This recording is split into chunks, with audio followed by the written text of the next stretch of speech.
The Time Machine, an Invention by H.G. Wells. 1. Introduction. The time traveler, for so it will be convenient to speak of him, was expounding a recondite matter to us. His pale gray eyes shone and twinkled, and his usually pale face was flushed and animated. The fire burnt brightly, and the soft radiance of the incandescent lights in the lilies of silver caught the bubbles that flashed and passed in our glasses. Our chairs, being his patents, embraced and caressed us rather than submitted to be sat upon, and there was that luxurious after-dinner atmosphere when thought runs gracefully free of the trammels of precision. And he put it to us in this way, marking the points with a lean forefinger, as we sat and lazily admired his earnestness over this new paradox, as we thought it, and his fecundity. You must follow me carefully. I shall have to controvert one or two ideas that are almost universally accepted. The geometry, for instance, they taught you at school is founded on a misconception. Is not that rather a large thing to expect us to begin upon? Said Philby, an argumentative person with red hair. I do not mean to ask you to accept anything without reasonable ground for it. You will soon admit as much as I need from you. You know, of course, that a mathematical line, a line of thickness nil, has no real existence. They taught you that? Neither has a mathematical plane. These things are mere abstractions. That is all right, said the psychologist. Nor having only length, breadth, and thickness, can a cube have a real existence. There I object, said Philby. Of course, a solid body may exist, all real things. So most people think. But wait a moment. Can an instantaneous cube exist? Don't follow you, said Philby. Can a cube that does not last for any time at all have a real existence? Philby became pensive. Clearly, the time traveler proceeded, any real body must have extension in 4 directions. It must have length, breadth, thickness, and duration. But through a natural infirmity of the flesh, which I will explain to you in a moment, we incline to overlook this fact. There are really 4 dimensions, 3 which we call the 3 planes of space, and a 4th, time. There is, however, a tendency to draw an unreal distinction between the former 3 dimensions and the latter, because it happens that our consciousness moves intermittently in one direction along the latter from the beginning to the end of our lives. That, said a very young man, making spasmodic efforts to relight his cigar over the lamp. That, very clear indeed. Now, it is very remarkable that this is so extensively overlooked, continued the time traveler, with a slight accession of cheerfulness.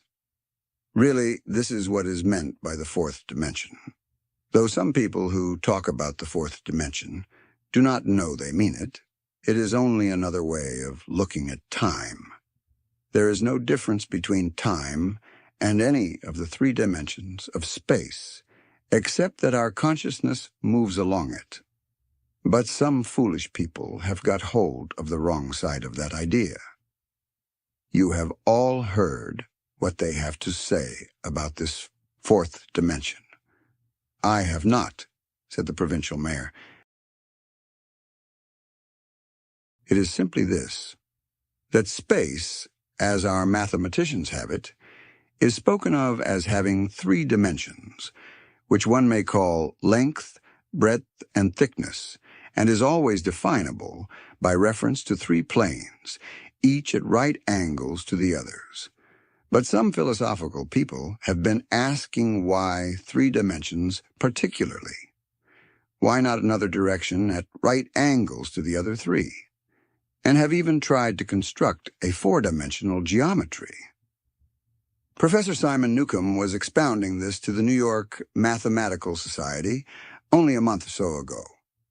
You know how on a flat surface, which has only 2 dimensions, We can represent a figure of a three-dimensional solid, and similarly, they think that by models of 3 dimensions, they could represent one of 4, if they could master the perspective of the thing. See? I think so, murmured the provincial mayor, and knitting his brows, he lapsed into an introspective state, his lips moving as one who repeats mystic words. Yes, I think I see it now, he said after some time, brightening in a quite transitory manner. Well, I do not mind telling you I have been at work upon this geometry of 4 dimensions for some time. Some of my results are curious. For instance, here is a portrait of a man at 8 years old, another at 15, another at 17, another at 23, and so on. All these are evidently sections, as it were, 3-dimensional representations of his 4-dimension being, which is a fixed and unalterable thing.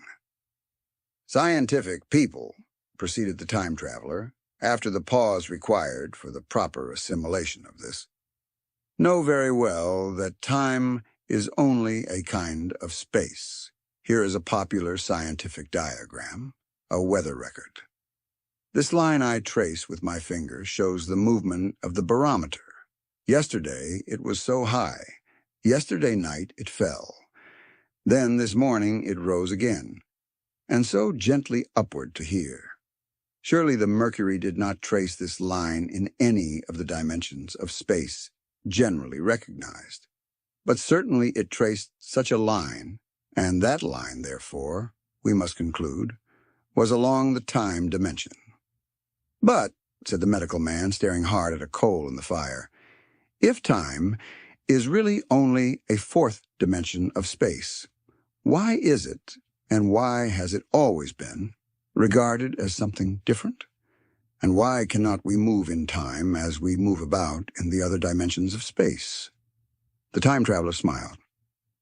Are you so sure we can move freely in space? Right and left we can go. Backward and forward freely enough, and men always have done so. I admit we move freely in 2 dimensions. But how about up and down? Gravitation limits us there. Not exactly, said the medical man. There are balloons. But before the balloons, save for spasmodic jumping and the inequalities of the surface, man had no freedom of vertical movement. Still, they could move a little up and down, said the medical man. Easier, far easier down than up. And you cannot move at all in time. You cannot get away from the present moment. My dear sir, that is just where you are wrong. That is just where the whole world has gone wrong. We are always getting away from the present moment. Our mental existences, which are immaterial and have no dimensions, are passing along the time dimension with a uniform velocity from the cradle to the grave, just as we should travel down if we began our existence 50 miles above the Earth's surface. But the great difficulty is this, interrupted the psychologist. You can move about in all directions of space, but you cannot move about in time. That is the germ of my great discovery. But you are wrong to say that we cannot move about in time. For instance, if I am recalling an incident very vividly, I go back to the instant of its occurrence. I become absent-minded, as you say. I jump back for a moment. Of course, we have no means of staying back for any length of time, any more than a savage or an animal has of staying 6 feet above the ground. But a civilized man is better off than the savage in this respect. He can go up against gravitation in a balloon, and why should he not hope that ultimately he may be able to stop or accelerate his drift along the time dimension, or even turn about and travel the other way? Oh, this, began Philby, is all. Why not, said the time traveler. It's against reason, said Philby. What reason, said the time traveler. "You can show black is white by argument," said Philby. "But you will never convince me." "Possibly not," said the time traveler. "But now you begin to see the object of my investigations into the geometry of 4 dimensions. Long ago I had a vague inkling of a machine.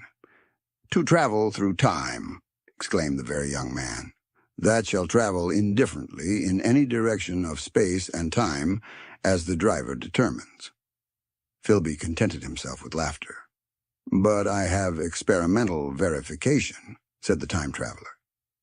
"It would be remarkably convenient for the historian," the psychologist suggested. "One might travel back and verify the accepted account of the Battle of Hastings, for instance." "Don't you think you would attract attention?" said the medical man. "Our ancestors had no great tolerance for anachronisms."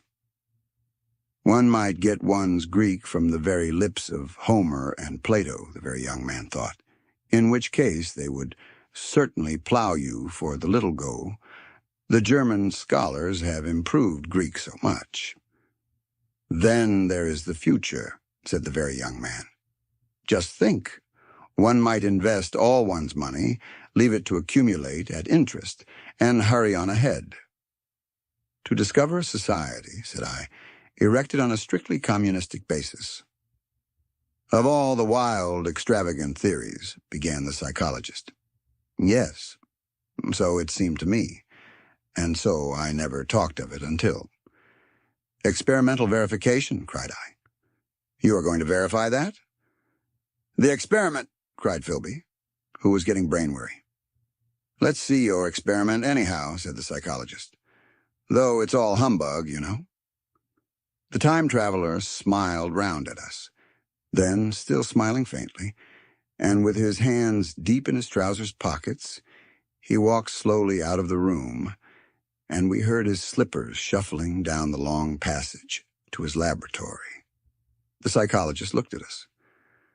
"I wonder what he's got." "Some sleight-of-hand trick or other," said the medical man, and Philby tried to tell us about a conjurer he had seen at Burslem. But before he had finished his preface, the time traveler came back, and Philby's anecdote collapsed. 2. The Machine. The thing the time traveler held in his hand was a glittering metallic framework, scarcely larger than a small clock, and very delicately made. There was ivory in it, and some transparent crystalline substance. And now I must be explicit, for this that follows, unless his explanation is to be accepted, is an absolutely unaccountable thing. He took one of the small octagonal tables that were scattered about the room and set it in front of the fire, with 2 legs on the hearthrug. On this table he placed the mechanism. Then he drew up a chair and sat down. The only other object on the table was a small shaded lamp, the bright light of which fell upon the model. There were also perhaps a dozen candles about, 2 in brass candlesticks upon the mantel, and several in sconces, so that the room was brilliantly illuminated. I sat in a low armchair nearest the fire, and I drew this forward so as to be almost between the time traveler and the fireplace. Philby sat behind him, looking over his shoulder. The medical man and the provincial mayor watched him in profile from the right, the psychologist from the left. The very young man stood behind the psychologist. We were all on the alert. It appears incredible to me that any kind of trick, however subtly conceived, and however adroitly done, could have been played upon us under these conditions. The time traveler looked at us, and then at the mechanism. "Well?" said the psychologist. "This little affair," said the time traveler, resting his elbows upon the table and pressing his hands together above the apparatus, "is only a model. It is my plan for a machine to travel through time. Coy, you will notice that it looks singularly askew, and that there is an odd twinkling appearance about this bar, as though it was in some way unreal. He pointed to the part with his finger. Also, here is one little white lever, and here is another. The medical man got up out of his chair and peered into the thing. It's beautifully made, he said. It took 2 years to make, retorted the time traveler.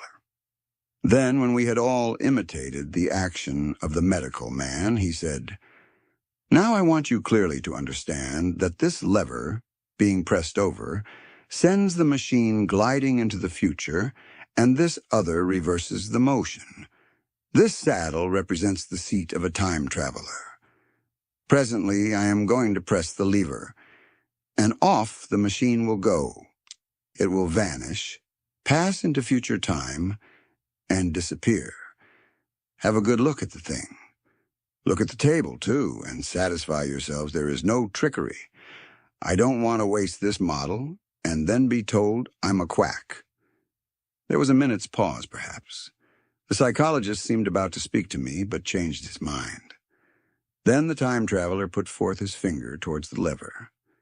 No, he said suddenly. Lend me your hand. And turning to the psychologist, he took that individual's hand in his own and told him to put out his forefinger, so that it was the psychologist himself who sent forth the model time machine on its interminable voyage. We all saw the lever turn. I am absolutely certain there was no trickery. There was a breath of wind, and the lamp flame jumped. One of the candles on the mantel was blown out, and the little machine suddenly swung round, became indistinct, was seen as a ghost for a second, perhaps, as an eddy of faintly glittering brass and ivory. And it was gone, vanished. Save for the lamp, the table was bare. Everyone was silent for a minute. Then Philby said he was damned. The psychologist recovered from his stupor and suddenly looked under the table. At that, the time traveler laughed cheerfully. Well, he said with a reminiscence of the psychologist. Then, getting up, he went to the tobacco jar on the mantel and with his back to us began to fill his pipe. We stared at each other. Look here, said the medical man. Are you in earnest about this? Do you seriously believe that that machine has traveled into time? Certainly, said the time traveler, stooping to light a spill at the fire. Then he turned, lighting his pipe, to look at the psychologist's face. The psychologist, to show that he was not unhinged, helped himself to a cigar and tried to light it uncut. What is more, I have a big machine nearly finished in there. He indicated the laboratory. And when that is put together, I mean to have a journey on my own account. You mean to say that that machine has traveled into the future? Said Philby. Into the future or the past? I don't for certain know which. After an interval, the psychologist had an inspiration. It must have gone into the past if it has gone anywhere, he said. Why? Said the time traveler. Because I presume that it has not moved in space, and if it traveled into the future, it would still be here all this time, since it must have traveled through this time. But, said I, if it traveled into the past, it would have been visible when we came first into this room, and last Thursday when we were here, and the Thursday before that, and so forth. Serious objections, remarked the provincial mayor, with an air of impartiality, turning towards the time traveler. Not a bit, said the time traveler, and to the psychologist. You think? You can explain that. It's a presentation below the threshold, you know? Diluted presentation. Of course, said the psychologist and reassured us. That's a simple point of psychology. I should have thought of it. It's plain enough and helps the paradox delightfully. We cannot see it, nor can we appreciate this machine, any more than we can the spoke of a wheel spinning or a bullet flying through the air. If it is traveling through time 50 times or 100 times faster than we are, If it gets through a minute while we get through a second, the impression it creates will, of course, be only 1/50th or 100th of what it would make if it were not traveling in time. That's plain enough. He passed his hand through the space in which the machine had been. "You see?" he said, laughing. We sat and stared at the vacant table for a minute or so. Then the time traveler asked us what we thought of it all. "It sounds plausible enough tonight," said the medical man. "But wait until tomorrow. Wait for the common sense of the morning." "Would you like to see the time machine itself?" asked the time traveler. And therewith, taking the lamp in his hand, he led the way down the long, drafty corridor to his laboratory. I remember vividly the flickering light, his queer, broad head in silhouette, the dance of the shadows, how we all followed him, puzzled but incredulous, and how there in the laboratory we beheld a larger edition of the little mechanism which we had seen vanish from before our eyes. Parts were of nickel, parts of ivory, parts had certainly been filed or sawn out of rock crystal. The thing was generally complete, but the twisted crystalline bars lay unfinished upon the bench beside some sheets of drawings, and I took one up for a better look at it. Quartz, it seemed to be. "Look here," said the medical man. "Are you perfectly serious? Or is this a trick, like that ghost you showed us last Christmas?" "Upon that machine," said the time traveler, holding the lamp aloft, "I intend to explore time. Is that plain? I was never more serious in my life." None of us quite knew how to take it. I caught Philby's eye over the shoulder of the medical man, and he winked at me solemnly. 3. The time traveler returns. I think that at that time none of us quite believed in the time machine. The fact is, the time traveler was one of those men who are too clever to be believed. You never felt that you saw all round him. You always suspected some subtle reserve, some ingenuity and ambush behind his lucid frankness. Had Philby shown the model and explained the matter in the time traveler's words, we should have shown him far less skepticism, for we should have perceived his motives. A pork butcher could understand Philby, but the time traveler had more than a touch of whim among his elements, and we distrusted him. Things that would have made the fame of a less clever man seemed tricks in his hands. It is a mistake to do things too easily. The serious people who took him seriously never felt quite sure of his deportment. They were somehow aware that trusting their reputations for judgment with him was like furnishing a nursery with eggshell china. So I don't think any of us said very much about time traveling in the interval between that Thursday and the next, though its odd potentialities ran, no doubt, in most of our minds, its plausibility, that is, its practical incredibleness, the curious possibilities of anachronism and of utter confusion it suggested. For my own part, I was particularly preoccupied with the trick of the model, that I remember discussing with the medical man, whom I met on Friday at the Linnaean. He said he had seen a similar thing at Tübingen, and laid considerable stress on the blowing out of the candle. But how the trick was done, he could not explain. The next Thursday I went again to Richmond. I suppose I was one of the time traveler's most constant guests, and arriving late, found 4 or 5 men already assembled in his drawing room. The medical man was standing before the fire with a sheet of paper in one hand and his watch in the other. I looked round for the time traveler, and "It's 7:30 now," said the medical man. "I suppose we'd better have dinner." "Where's?" said I, naming our host. "You've just come?" "It's rather odd. He's unavoidably detained. He asked me in this note to lead off with dinner at 7 if he's not back. Says he'll explain when he comes." "It seems a pity to let the dinner spoil," said the editor of a well-known daily paper, and thereupon the doctor rang the bell. The psychologist was the only person besides the doctor and myself who had attended the previous dinner. The other men were blank, the editor aforementioned, a certain journalist, and another a quiet, shy man with a beard, whom I didn't know and who, as far as my observation went, never opened his mouth all the evening. There was some speculation at the dinner table about the time traveler's absence, and I suggested time traveling in a half-jocular spirit. The editor wanted that explained to him, and the psychologist volunteered a wooden account of the ingenious paradox and trick we had witnessed that day week. He was in the midst of his exposition when the door from the corridor opened slowly and without noise. I was facing the door and saw it first. "Hello?" I said. "At last."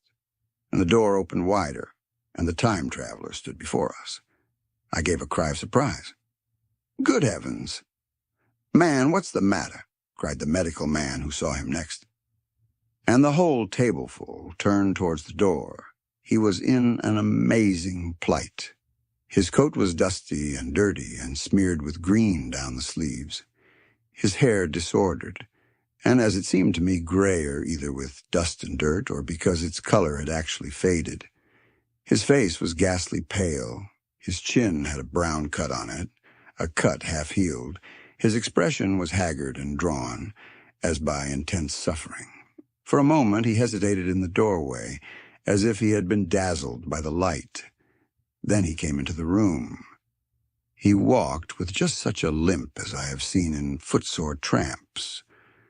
We stared at him in silence, expecting him to speak. He said not a word, but came painfully to the table and made a motion towards the wine. The editor filled a glass of champagne and pushed it towards him. He drained it, and it seemed to do him good, for he looked round the table, and the ghost of his old smile flickered across his face. "What on earth have you been up to, man?" said the doctor. The time traveler did not seem to hear. "Don't let me disturb you," he said with a certain faltering articulation. "I'm all right." He stopped, held out his glass for more, and took it off at a draught. "That's good," he said. His eyes grew brighter, and a faint color came into his cheeks. His glance flickered over our faces with a certain dull approval, and then went round the warm and comfortable room. Then he spoke again, still as it were feeling his way among his words.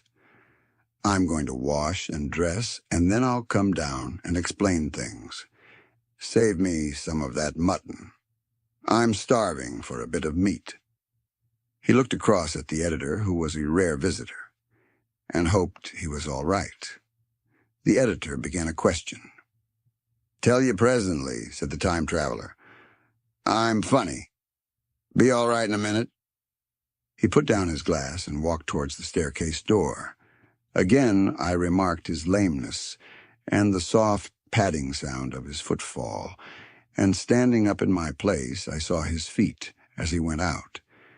He had nothing on them but a pair of tattered, blood-stained socks. Then the door closed upon him. I had half a mind to follow, till I remembered how he detested any fuss about himself. For a minute, perhaps, my mind was wool-gathering. Then, "Remarkable behavior of an eminent scientist," I heard the editor say, thinking after his wont in headlines. And this brought my attention back to the bright dinner table. "What's the game?" said the journalist. "Has he been doing the amateur cadger? I don't follow." I met the eye of the psychologist and read my own interpretation in his face. I thought of the time traveler, limping painfully upstairs. I don't think anyone else had noticed his lameness. The first to recover completely from this surprise was the medical man, who rang the bell. The time traveler hated to have servants waiting at dinner for a hot plate. At that, the editor turned to his knife and fork with a grunt, and the silent man followed suit. The dinner was resumed. Conversation was exclamatory for a little while with gaps of wonderment, and then the editor got fervent in his curiosity. Does our friend eke out his modest income with a crossing? Or has he his Nebuchadnezzar phases, he inquired. I feel assured it's this business of the time machine, I said, and took up the psychologist's account of our previous meeting. The new guests were frankly incredulous. The editor raised objections. What was this time traveling?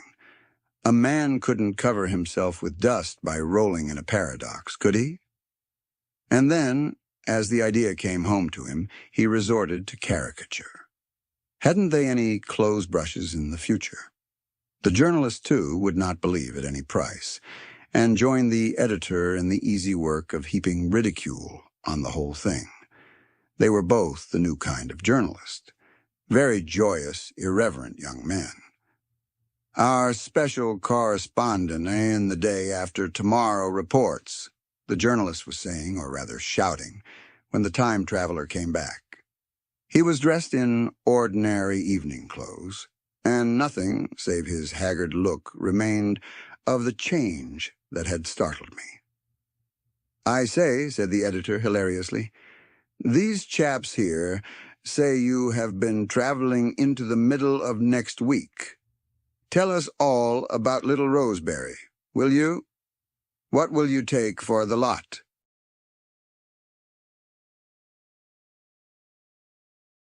The time traveler came to the place reserved for him without a word. He smiled quietly in his old way. Where's my mutton? He said. What a treat it is to stick a fork into meat again. Story, cried the editor. Story be damned, said the time traveler. I want something to eat. I won't say a word until I get some peptone into my arteries. Thanks. And the salt. One word, said I. Have you been time traveling? Yes, said the time traveler with his mouth full, nodding his head. I'd give a shilling a line for a verbatim note, said the editor. The time traveler pushed his glass towards the silent man and rang it with his fingernail, at which the silent man, who had been staring at his face, started convulsively and poured him wine. The rest of the dinner was uncomfortable. For my own part, sudden questions kept on rising to my lips, and I dare say it was the same with the others. The journalist tried to relieve the tension by telling anecdotes of Hetty Potter. The time traveler devoted his attention to his dinner and displayed the appetite of a tramp. The medical man smoked a cigarette and watched the time traveler through his eyelashes. The silent man seemed even more clumsy than usual and drank champagne with regularity and determination out of sheer nervousness. At last, the time traveler pushed his plate away and looked round us. I suppose I must apologize, he said. I was simply starving. I've had a most amazing time. He reached out his hand for a cigar and cut the end. But come into the smoking room. It's too long a story to tell over greasy plates. And ringing the bell in passing, he led the way into the adjoining room. You have told blank and dash and chose about the machine? He said to me, leaning back in his easy chair and naming the three new guests. But the thing's a mere paradox, said the editor. I can't argue tonight. I don't mind telling you the story, but I can't argue. I will, he went on. Tell you the story of what has happened to me, if you like, but you must refrain from interruptions. I want to tell it.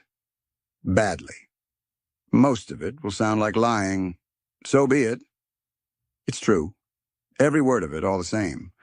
I was in my laboratory at 4 o'clock, and since then I've lived 8 days, such days as no human being ever lived before.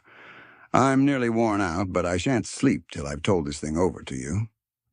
Then I shall go to bed. But no interruptions. Is it agreed? Agreed, said the editor, and the rest of us echoed, agreed. And with that, the time traveler began his story, as I have set it forth. He sat back in his chair at first and spoke like a weary man. Afterwards, he got more animated. In writing it down, I feel with only too much keenness the inadequacy of pen and ink, and above all, my own inadequacy to express its quality. You read, I will suppose, attentively enough, but you cannot see the speaker's white, sincere face in the bright circle of the little lamp, nor hear the intonation of his voice. You cannot know how his expression followed the turns of his story. Most of us hearers were in shadow, for the candles in the smoking room had not been lighted, and only the face of the journalist and the legs of the silent man from the knees downward were illuminated. At first we glanced now and again at each other. After a time we ceased to do that, and looked only at the time-traveler's face. 4. Time-traveling. I told some of you last Thursday of the principles of the time machine, and showed you the actual thing itself, incomplete in the workshop. There it is now, a little travel-worn truly, and one of the ivory bars is cracked, and a brass rail bent, but the rest of it sound enough. I expected to finish it on Friday. But on Friday, when the putting together was nearly done, I found that one of the nickel bars was exactly 1 inch too short, and this I had to get remade, so that the thing was not complete until this morning. It was at 10 o'clock today that the first of all time machines began its career. I gave it a last tap, tried all the screws again, put one more drop of oil on the quartz rod, and sat myself in the saddle. I suppose a suicide who holds a pistol to his skull feels much the same wonder at what will come next as I felt then. I took the starting lever in one hand and the stopping one in the other, pressed the first, and almost immediately the second. I seemed to reel. I felt a nightmare sensation of falling, and looking round, I saw the laboratory exactly as before. Had anything happened? For a moment, I suspected that my intellect had tricked me. Then I noted the clock. A moment before, as it seemed, it had stood at a minute or so past 10. Now it was nearly 3:30. I drew a breath, set my teeth, gripped the starting lever with both hands, and went off with a thud. The laboratory got hazy and went dark. Mrs. Watchett came in and walked, apparently without seeing me, towards the garden door. I suppose it took her a minute or so to traverse the place, but to me she seemed to shoot across the room like a rocket. I pressed the lever over to its extreme position. The night came like the turning out of a lamp, and in another moment came tomorrow. The laboratory grew faint and hazy, then fainter and ever fainter. Tomorrow night came black, then day again, night again, day again, faster and faster still. An eddying murmur filled my ears, and a strange, dumb confusedness descended on my mind. I am afraid I cannot convey the peculiar sensations of time-traveling. They are excessively unpleasant. There is a feeling exactly like that one has upon a switchback, of a helpless, headlong motion. I felt the same horrible anticipation, too, of an imminent smash. As I put on pace, night followed day like the flapping of a black wing. The dim suggestion of the laboratory seemed presently to fall away from me, and I saw the sun hopping swiftly across the sky, leaping it every minute, and every minute marking a day. I suppose the laboratory had been destroyed, and I had come into the open air. I had a dim impression of scaffolding, but I was already going too fast to be conscious of any moving things. The slowest snail that ever crawled dashed by too fast for me.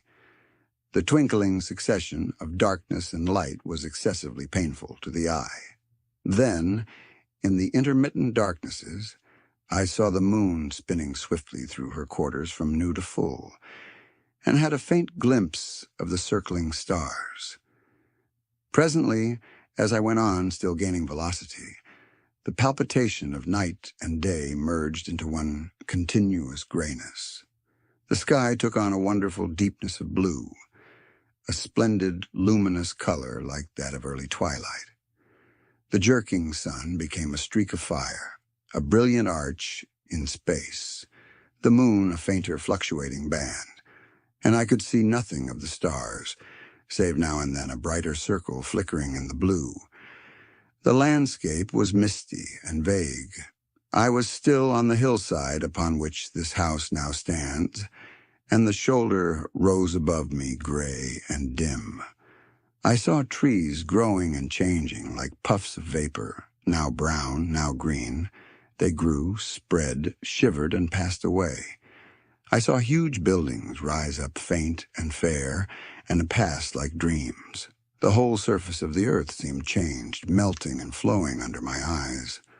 The little hands upon the dials that registered my speed raced round faster and faster.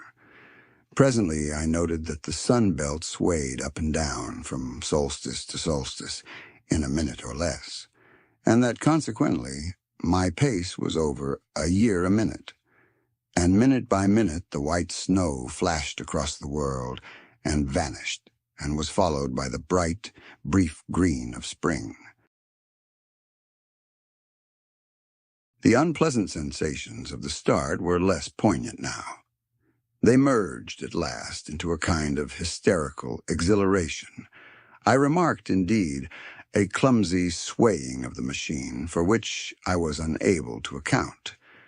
But my mind was too confused to attend to it, so with a kind of madness growing upon me, I flung myself into futurity. At first I scarce thought of stopping, scarce thought of anything but these new sensations. But presently a fresh series of impressions grew up in my mind, a certain curiosity, and therewith a certain dread, until at last they took complete possession of me.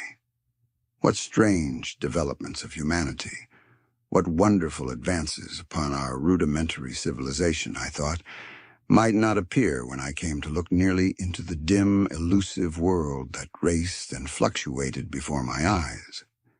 I saw great and splendid architecture rising about me, more massive than any buildings of our own time, and yet, as it seemed, built of glimmer and mist. I saw a richer green flow up the hillside and remain there, without any wintry intermission. Even through the veil of my confusion, the earth seemed very fair. And so my mind came round to the business of stopping. The peculiar risk lay in the possibility of my finding some substance in the space which I, or the machine, occupied. So long as I traveled at a high velocity through time, this scarcely mattered. I was, so to speak, attenuated, was slipping like a vapor through the interstices of intervening substances. But to come to a stop involved the jamming of myself, molecule by molecule, into whatever lay in my way, meant bringing my atoms into such intimate contact with those of the obstacle that a profound chemical reaction, possibly a far-reaching explosion, would result, and blow myself and my apparatus out of all possible dimensions into the unknown. This possibility had occurred to me again and again while I was making the machine.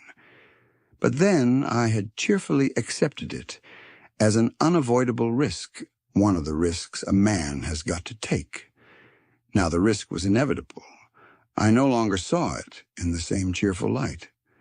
The fact is that insensibly, the absolute strangeness of everything, the sickly jarring and swaying of the machine, above all, the feeling of prolonged falling, had absolutely upset my nerves. I told myself that I could never stop, and with a gust of petulance, I resolved to stop forthwith. Like an impatient fool, I lugged over the lever, and incontinently the thing went reeling over, and I was flung headlong through the air. There was the sound of a clap of thunder in my ears. I may have been stunned for a moment. A pitiless hail was hissing round me, and I was sitting on soft turf in front of the overset machine. Everything still seemed gray, but presently I remarked that the confusion in my ears was gone. I looked round me. I was on what seemed to be a little lawn in a garden, surrounded by rhododendron bushes, and I noticed that their mauve and purple blossoms were dropping in a shower under the beating of the hailstones. The rebounding, dancing hail hung in a little cloud over the machine and drove along the ground like smoke. In a moment, I was wet to the skin. "Fine hospitality," said I, "to a man who has traveled innumerable years to see you." Presently I thought what a fool I was to get wet. I stood up and looked round me. A colossal figure, carved apparently in some white stone, loomed indistinctly beyond the rhododendrons through the hazy downpour. But all else of the world was invisible. My sensations would be hard to describe. As the columns of hail grew thinner, I saw the white figure more distinctly. It was very large, for a silver birch tree touched its shoulder. It was of white marble, in shape something like a winged sphinx. But the wings, instead of being carried vertically at the sides, were spread so that it seemed to hover. The pedestal, it appeared to me, was of bronze, and was thick with verdigris. It chanced that the face was toward me. The sightless eyes seemed to watch me. There was the faint shadow of a smile on the lips.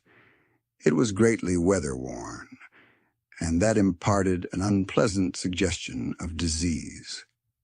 I stood looking at it for a little space, half a minute perhaps, or half an hour. It seemed to advance and to recede as the hail drove before it, denser or thinner. At last, I tore my eyes from it for a moment and saw that the hail curtain had worn threadbare, and that the sky was lightening with the promise of the sun. I looked up again at the crouching white shape, and the full temerity of my voyage came suddenly upon me. What might appear when that hazy curtain was altogether withdrawn? What might not have happened to men? What if cruelty had grown into a common passion? What if in this interval the race had lost its manliness and had developed into something inhuman, unsympathetic, and overwhelmingly powerful? I might seem some old-world savage animal, only the more dreadful and disgusting for our common likeness. A foul creature to be incontinently slain. Already I saw other vast shapes, huge buildings with intricate parapets and tall columns, with a wooded hillside dimly creeping in upon me through the lessening storm.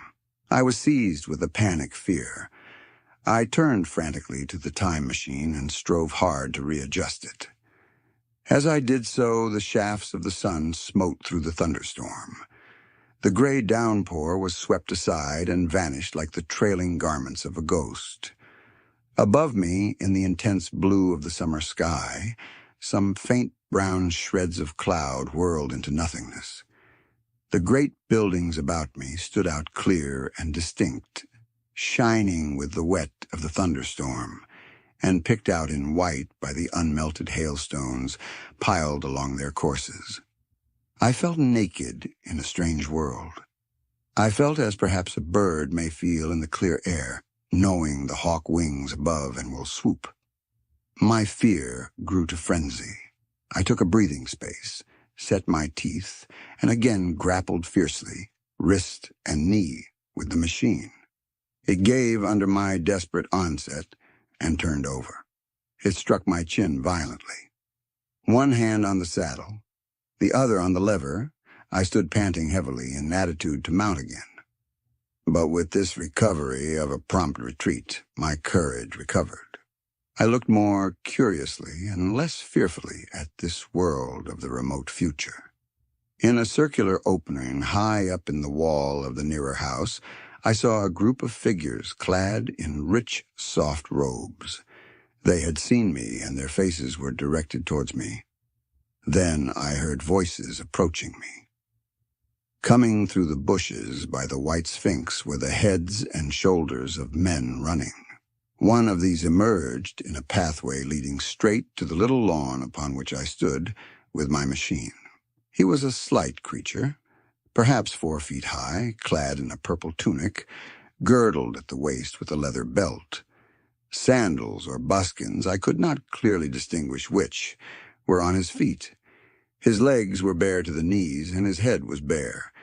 Noticing that, I noticed for the first time how warm the air was.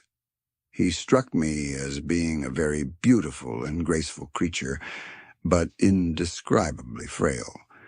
His flushed face reminded me of the more beautiful kind of consumptive, that hectic beauty of which we used to hear so much. At the sight of him, I suddenly regained confidence. I took my hands from the machine. 5. In the Golden Age. In another moment we were standing face to face, I and this fragile thing out of futurity.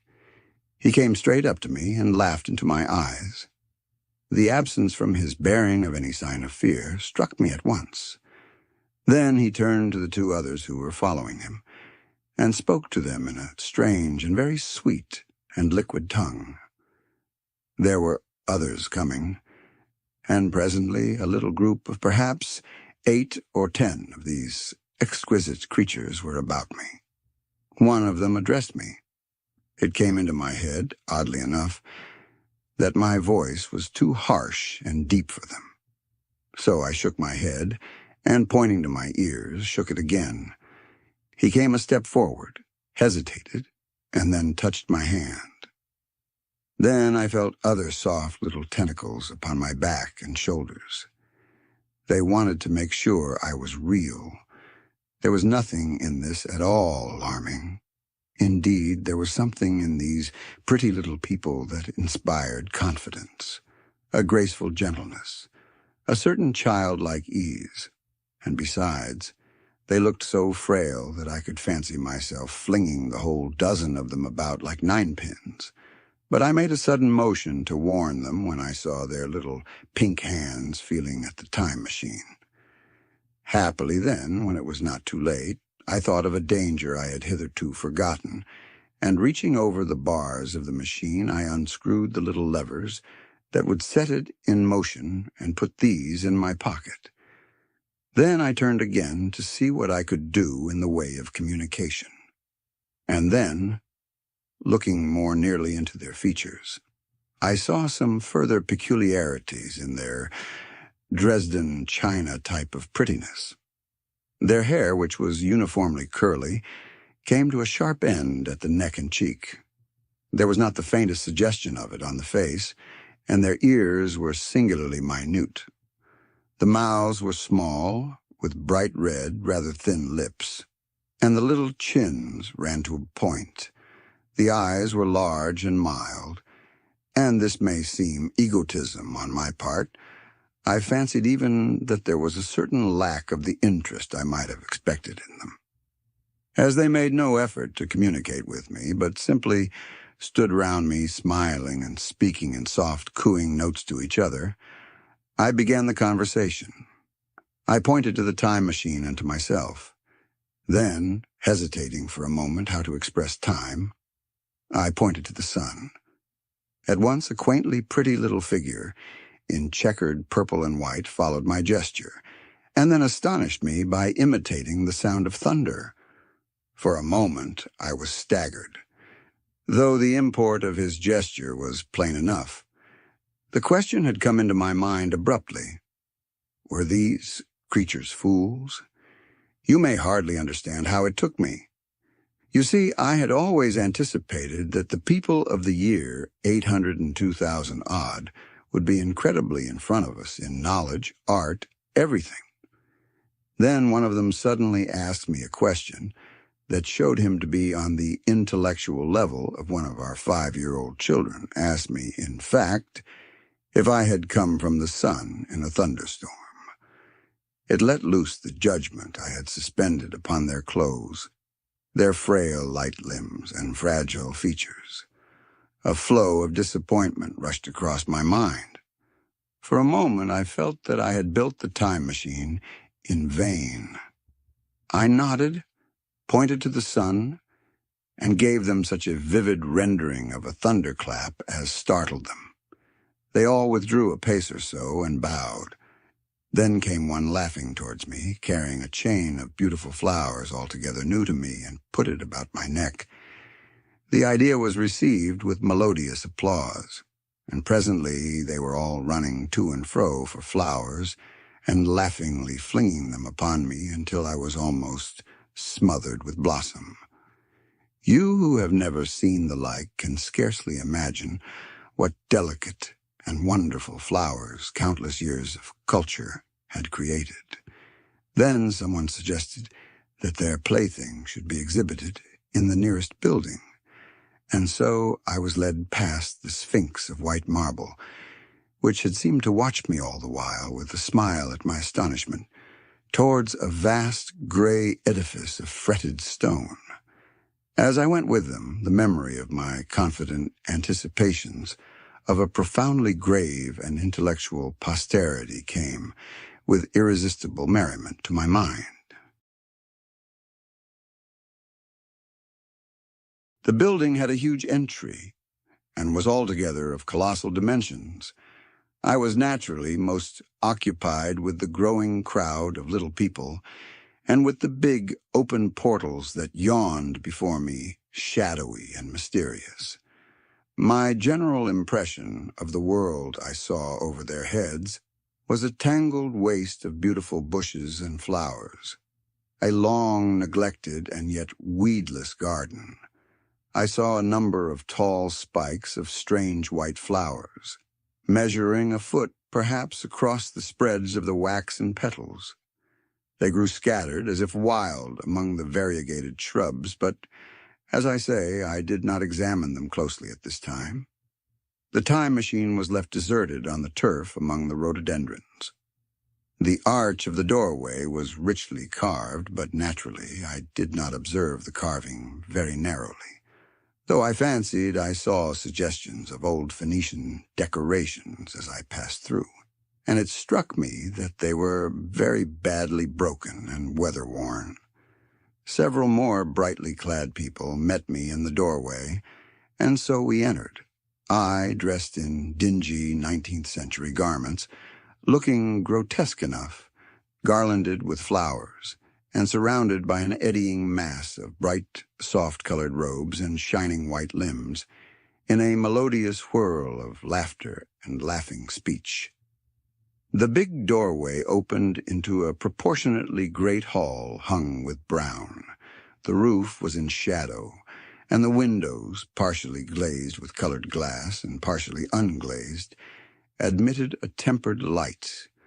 The floor was made up of huge blocks of some very hard white metal, not plates nor slabs.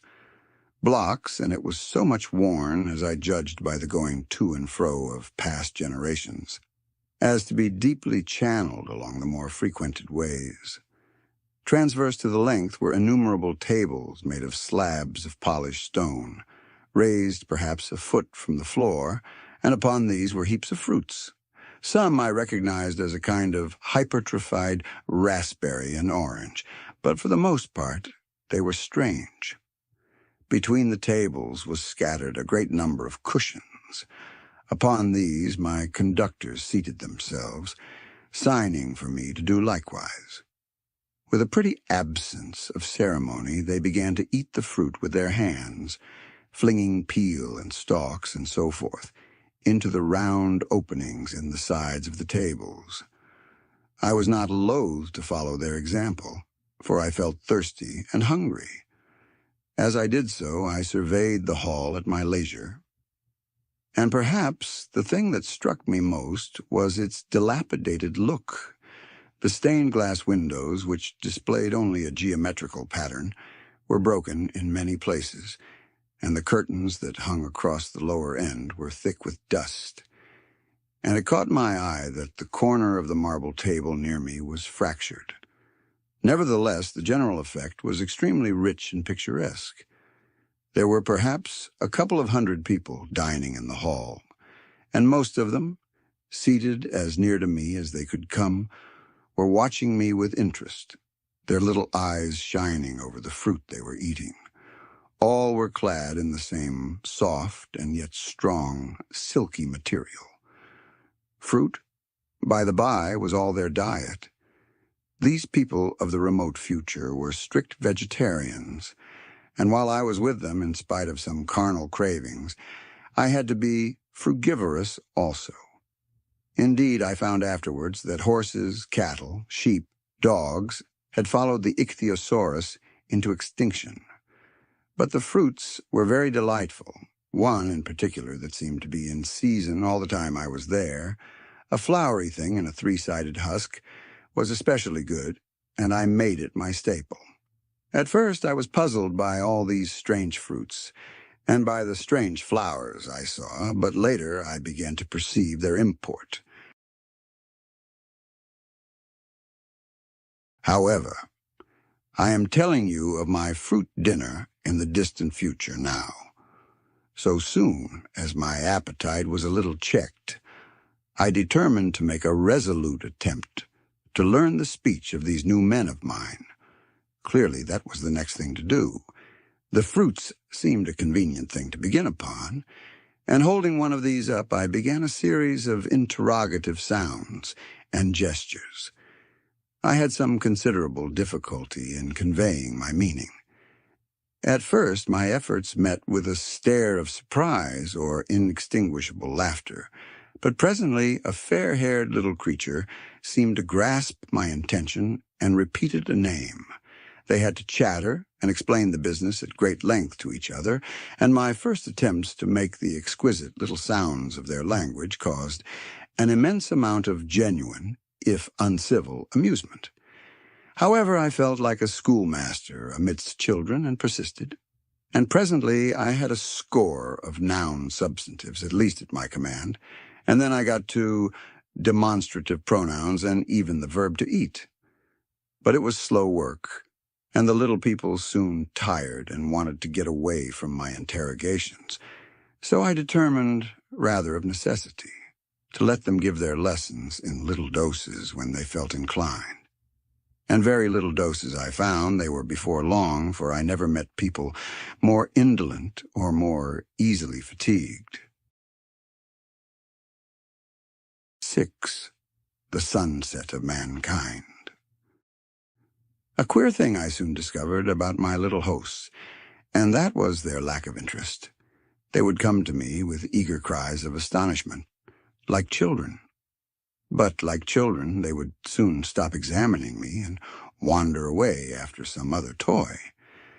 The dinner and my conversational beginnings ended. I noted for the first time that almost all those who had surrounded me at first were gone. It is odd, too, how speedily I came to disregard these little people. I went out through the portal into the sunlit world again as soon as my hunger was satisfied. I was continually meeting more of these men of the future who would follow me a little distance, chatter and laugh about me, and, having smiled and gesticulated in a friendly way, leave me again to my own devices. The calm of evening was upon the world as I emerged from the great hall, and the scene was lit by the warm glow of the setting sun. At first things were very confusing. Everything was so entirely different from the world I had known, even the flowers.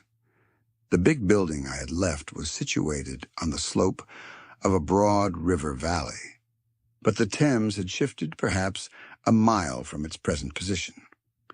I resolved to mount to the summit of a crest, perhaps a mile and a half away, from which I could get a wider view of this our planet in the year 802,007.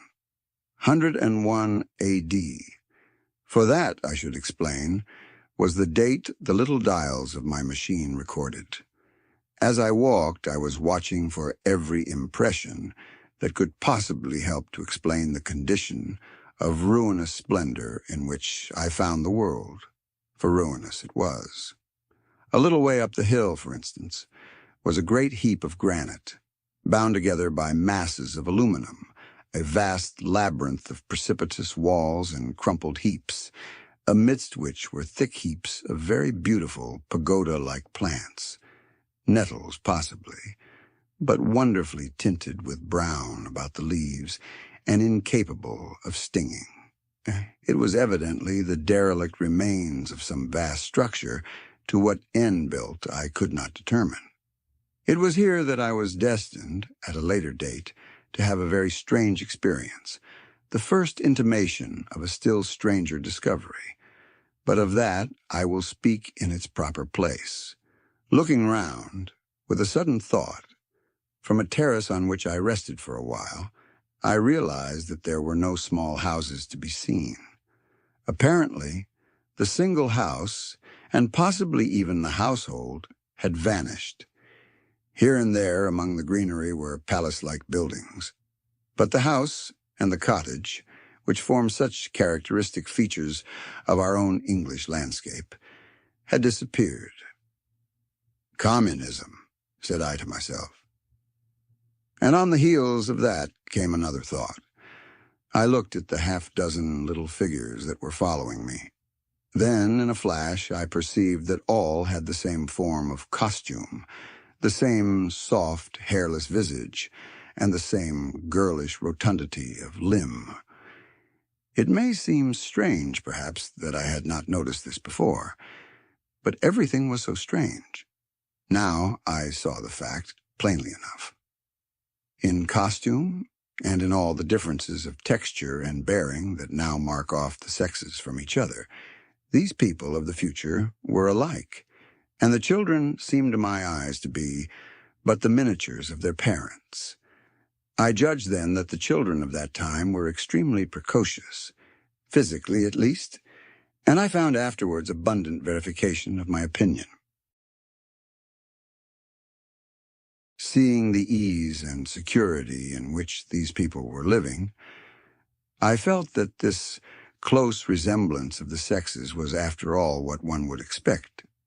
For the strength of a man and the softness of a woman, the institution of the family, and the differentiation of occupations are mere militant necessities of an age of physical force. Where population is balanced and abundant, much childbearing becomes an evil rather than a blessing to the state. Where violence comes but rarely and offspring are secure, there is less necessity. Indeed, there is no necessity for an efficient family, and the specialization of the sexes with reference to their children's needs disappears. We see some beginnings of this even in our own time, and in this future age it was complete. This, I must remind you, was my speculation at the time. Later I was to appreciate how far it fell short of the reality.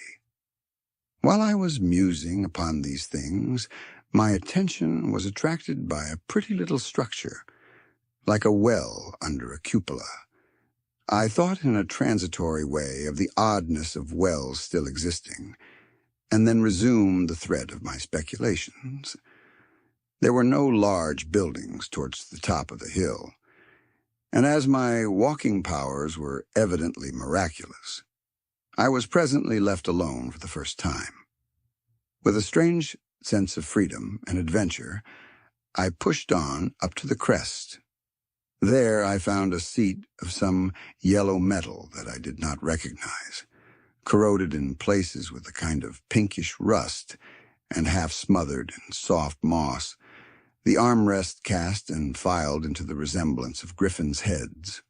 I sat down on it, and I surveyed the broad view of our old world under the sunset of that long day. It was as sweet and fair a view as I have ever seen. The sun had already gone below the horizon, and the west was flaming gold, touched with some horizontal bars of purple and crimson. Below was the valley of the Thames, in which the river lay like a band of burnished steel. I have already spoken of the great palaces dotted about among the variegated greenery, some in ruins and some still occupied. Here and there rose a white or silvery figure in the waste garden of the earth. Here and there came the sharp vertical line of some cupola or obelisk. There were no hedges, no signs of proprietary rights, no evidences of agriculture. The whole earth had become a garden. So watching, I began to put my interpretations upon the things I had seen, and as it shaped itself to me that evening, my interpretation was something in this way. Afterwards, I found I had got only a half-truth, or only a glimpse of one facet of the truth. It seemed to me that I had happened upon humanity upon the wane. The ruddy sunset set me thinking of the sunset of mankind. For the first time, I began to realize an odd consequence of the social effort in which we are at present engaged. And yet, come to think, it is a logical consequence enough. Strength is the outcome of need. Security sets a premium on feebleness. The work of ameliorating the conditions of life, the true civilizing process that makes life more and more secure, had gone steadily on to a climax. One triumph of a united humanity over nature had followed another. Things that are now mere dreams had become projects deliberately put in hand and carried forward. And the harvest was what I saw.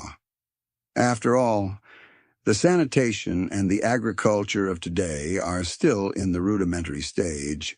The science of our time has attacked but a little department of the field of human disease, but even so, it spreads its operations very steadily and persistently. Our agriculture and horticulture destroy a weed just here and there and cultivate perhaps a score or so of wholesome plants, leaving the greater number to fight out of balance as they can. We improve our favorite plants and animals, and how few they are gradually by selective breeding. Now a new and better peach, now a seedless grape, now a sweeter and larger flower, now a more convenient breed of cattle. We improve them gradually because our ideals are vague and tentative, and our knowledge is very limited, because nature, too, is shy and slow in our clumsy hands. Someday all this will be better organized and still better. That is the drift of the current in spite of the eddies. The whole world will be intelligent, educated, and cooperating. Things will move faster and faster towards the subjugation of nature. In the end, wisely and carefully, we shall readjust the balance of animal and vegetable life to suit our human needs. This adjustment, I say, must have been done, and done well. Done indeed for all time, in the space of time across which my machine had leapt. The air was free from gnats, the earth from weeds or fungi. Everywhere were fruits and sweet and delightful flowers. Brilliant butterflies flew hither and thither. The ideal of preventive medicine was attained. Diseases had been stamped out. I saw no evidence of any contagious diseases during all my stay, and I shall have to tell you later that even the processes of putrefaction and decay had been profoundly affected by these changes. Social triumphs, too, had been affected. I saw mankind housed in splendid shelters, gloriously clothed, and as yet I had found them engaged in no toil. There were no signs of struggle, neither social nor economical struggle. The shop, the advertisement, traffic, all that commerce which constitutes the body of our world, was gone. It was natural on that golden evening that I should jump at the idea of a social paradise. The difficulty of increasing population had been met, I guessed, and population had ceased to increase. But with this change in condition comes inevitably adaptations to the change. What, unless biological science is a mass of errors, is the cause of human intelligence and vigor? Hardship and freedom, conditions under which the active, strong, and subtle survive and the weaker go to the wall. conditions that put a premium upon the loyal alliance of capable men, upon self-restraint, patience, and decision, and the institution of the family, and the emotions that arise therein, the fierce jealousy, the tenderness for offspring, parental self-devotion, all found their justification and support in the imminent dangers of the young. Now, where are these imminent dangers? There is a sentiment arising, and it will grow, against connubial jealousy, against fierce maternity, against passion of all sorts, unnecessary things now, and things that make us uncomfortable, savage survivals, discords in a refined and pleasant life.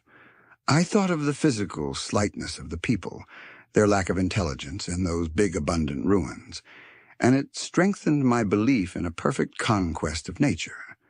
For after the battle comes quiet. Humanity had been strong, energetic, and intelligent, and had used all its abundant vitality to alter the conditions under which it lived. And now came the reaction of the altered conditions, under the new conditions of perfect comfort and security.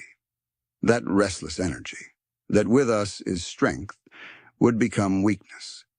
Even in our own time, certain tendencies and desires, once necessary to survival, are a constant source of failure.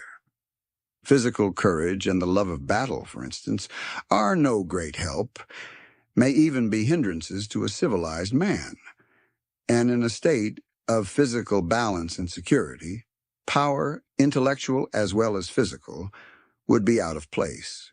For countless years, I judged there had been no danger of war or solitary violence, no danger from wild beasts, no wasting disease to require strength of constitution, no need of toil.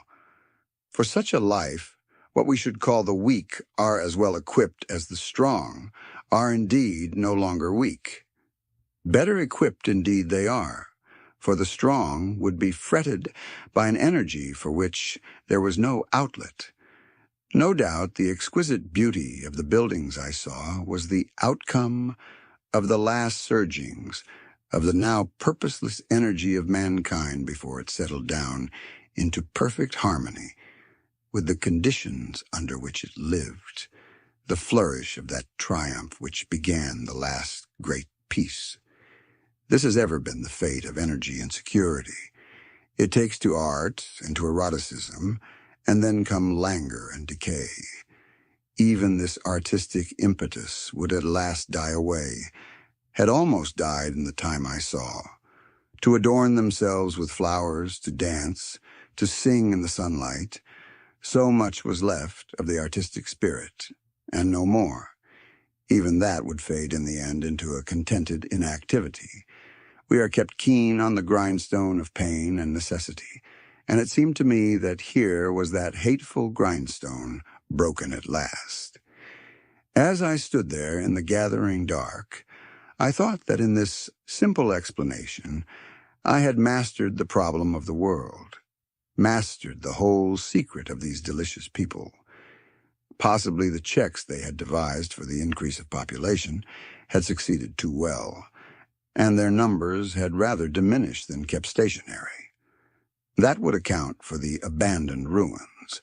Very simple was my explanation, and plausible enough, as most wrong theories are. 7. A sudden shock. As I stood there musing over this too perfect triumph of man, the full moon, yellow and gibbous, came up out of an overflow of silver light in the northeast. The bright little figures ceased to move about below. A noiseless owl flitted by, and I shivered with the chill of the night. I determined to descend and find where I could sleep. I looked for the building I knew. Then my eye traveled along to the figure of the white Sphinx upon the pedestal of bronze, growing distinct as the light of the rising moon grew brighter. I could see the silver birch against it. There was the tangle of rhododendron bushes, black in the pale light, and there was the little lawn. I looked at the lawn again. A queer doubt chilled my complacency. No, said I stoutly to myself, that was not the lawn. But it was the lawn, for the white, leprous face of the Sphinx was towards it. Can you imagine what I felt as this conviction came home to me? But you cannot? The time machine was gone. At once, like a lash across the face, came the possibility of losing my own age, of being left helpless in this strange new world. The bare thought of it was an actual physical sensation. I could feel it grip me at the throat and stop my breathing. In another moment, I was in a passion of fear and running with great leaping strides down the slope. Once I fell headlong and cut my face. I lost no time in stanching the blood, but jumped up and ran on, with a warm trickle down my cheek and chin. All the time I ran, I was saying to myself, they have moved it a little, pushed it under the bushes out of the way. Nevertheless, I ran with all my might. All the time, with the certainty that sometimes comes with excessive dread, I knew that such assurance was folly, knew instinctively that the machine was removed out of my reach. My breath came with pain. I suppose I covered the whole distance from the hill crest to the little lawn, 2 miles perhaps in 10 minutes. And I am not a young man. I cursed aloud as I ran, at my confident folly in leaving the machine, wasting good breath thereby. I cried aloud and none answered. Not a creature seemed to be stirring in that moonlit world. When I reached the lawn, my worst fears were realized. Not a trace of the thing was to be seen. I felt faint and cold when I faced the empty space among the black tangle of bushes. I ran round it furiously, as if the thing might be hidden in a corner, and then stopped abruptly, with my hands clutching my hair. Above me towered the Sphinx upon the bronze pedestal, white, shining, leprous, in the light of the rising moon. It seemed to smile in mockery of my dismay. I might have consoled myself by imagining the little people had put the mechanism in some shelter for me, had I not felt assured of their physical and intellectual inadequacy. That is what dismayed me. The sense of some hitherto unsuspected power through whose intervention my invention had vanished. Yet for one thing I felt assured. Unless some other age had produced its exact duplicate, the machine could not have moved in time. The attachment of the levers, I will show you the method later, prevented anyone from tampering with it in that way when they were removed. It had moved and was hid only in space, but then, where could it be? I think I must have had a kind of frenzy. I remember running violently in and out among the moonlit bushes all round the Sphinx, and startling some white animal that, in the dim light, I took for a small deer. I remember, too, late that night, beating the bushes with my clenched fist, until my knuckles were gashed and bleeding from the broken twigs.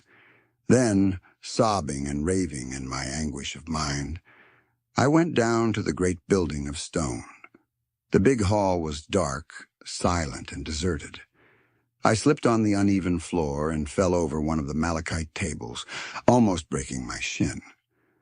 I lit a match and went on past the dusty curtains, of which I have told you. There I found a second great hall covered with cushions, upon which perhaps a score or so of the little people were sleeping.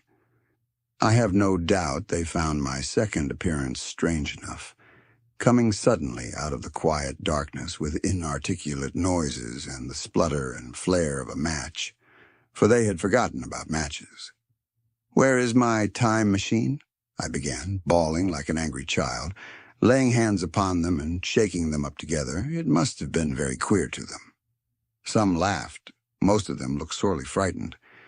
When I saw them standing round me, it came into my head that I was doing as foolish a thing as it was possible for me to do under the circumstances.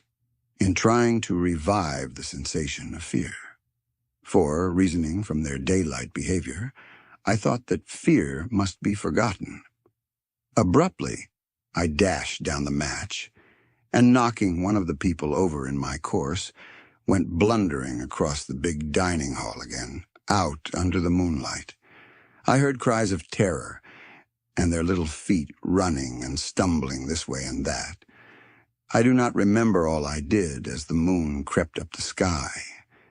I suppose it was the unexpected nature of my loss that maddened me. I felt hopelessly cut off from my own kind, a strange animal in an unknown world. I must have raved to and fro, screaming and crying upon God and fate. I have a memory of horrible fatigue, as the long night of despair wore away, of looking in this impossible place and that, of groping among moonlit ruins and touching strange creatures in the black shadows. At last, of lying on the ground near the Sphinx and weeping with absolute wretchedness, even anger at the folly of leaving the machine having leaked away with my strength. I had nothing left but misery. Then I slept, and when I woke again it was full day, and a couple of sparrows were hopping round me on the turf within reach of my arm. I sat up in the freshness of the morning, trying to remember how I had got there, and why I had such a profound sense of desertion and despair.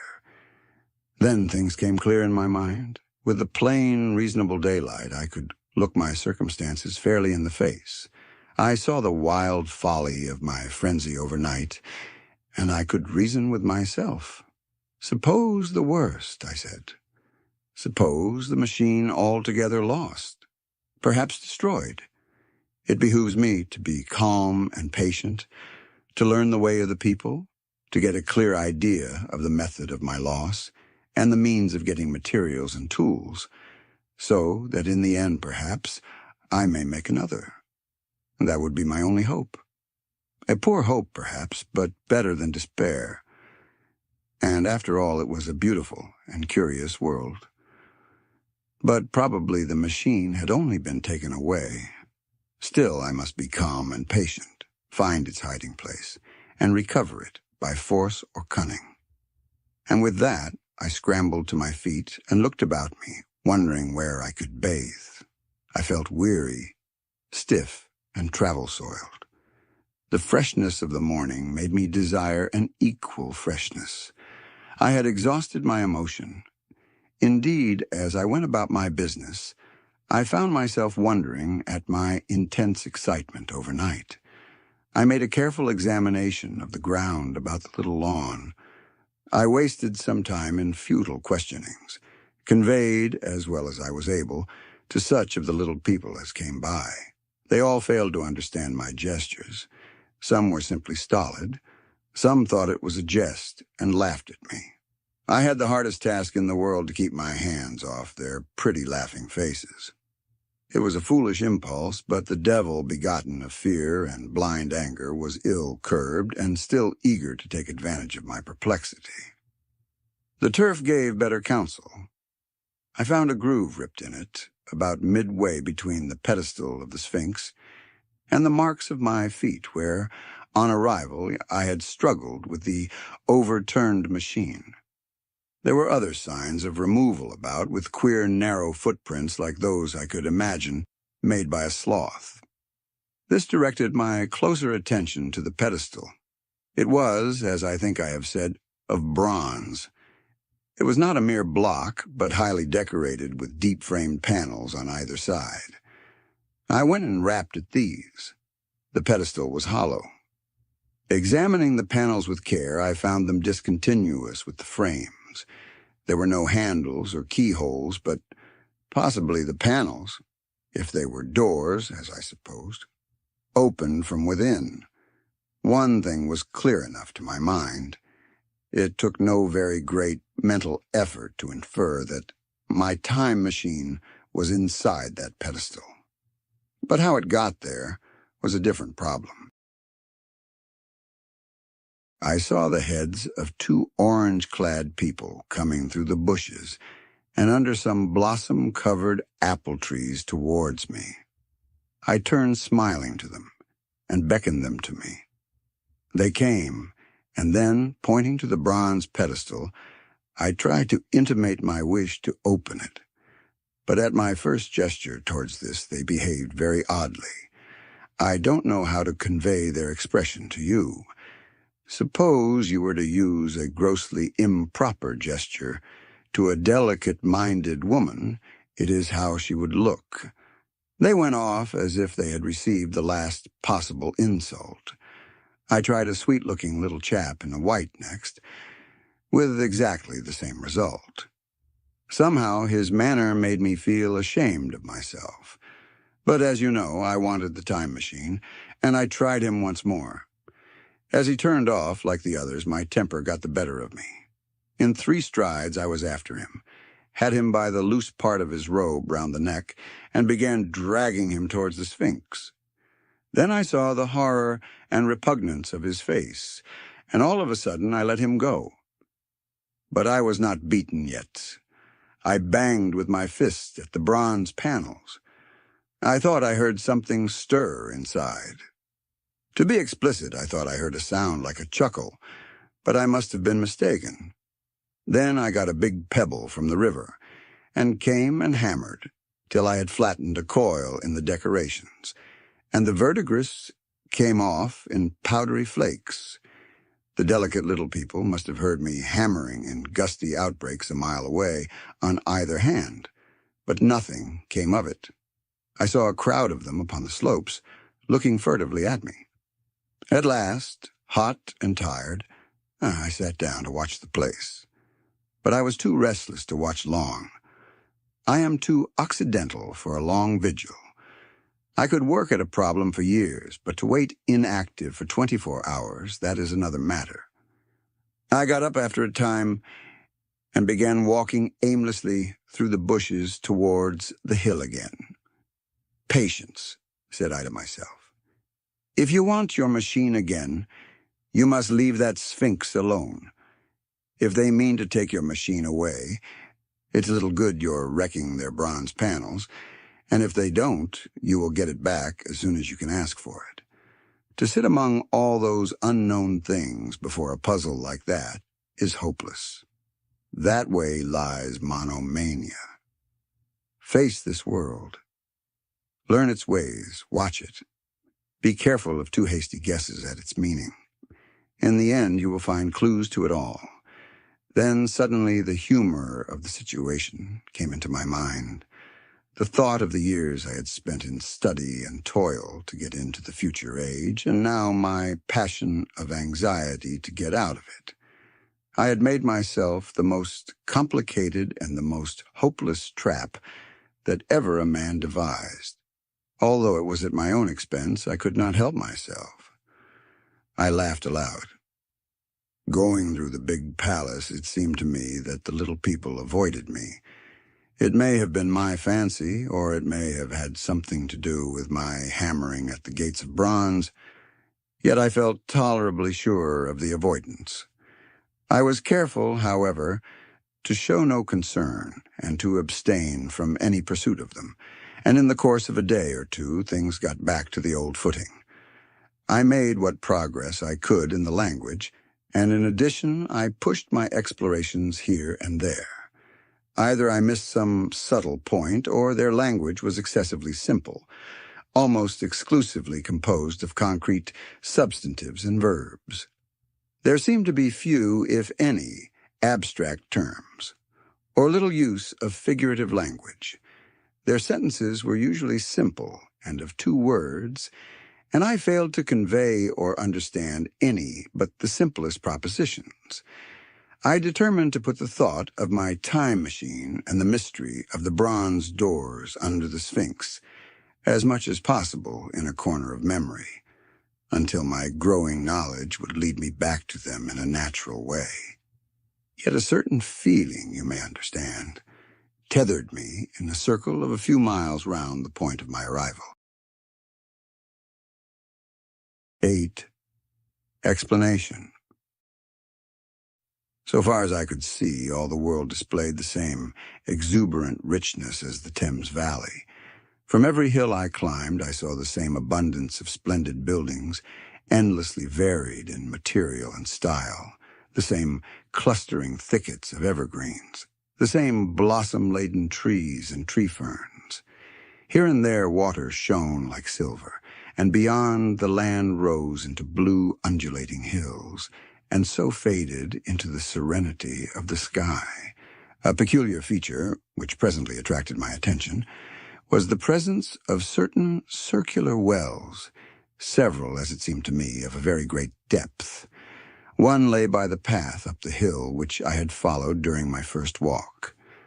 Like the others, it was rimmed with bronze, curiously wrought, and protected by a little cupola from the rain. Sitting by the side of these wells and peering down into the shafted darkness, I could see no gleam of water, nor could I start any reflection with a lighted match. But in all of them I heard a certain sound. A thud, thud, thud, like the beating of some big engine, and I discovered from the flaring of my matches that a steady current of air set down the shafts.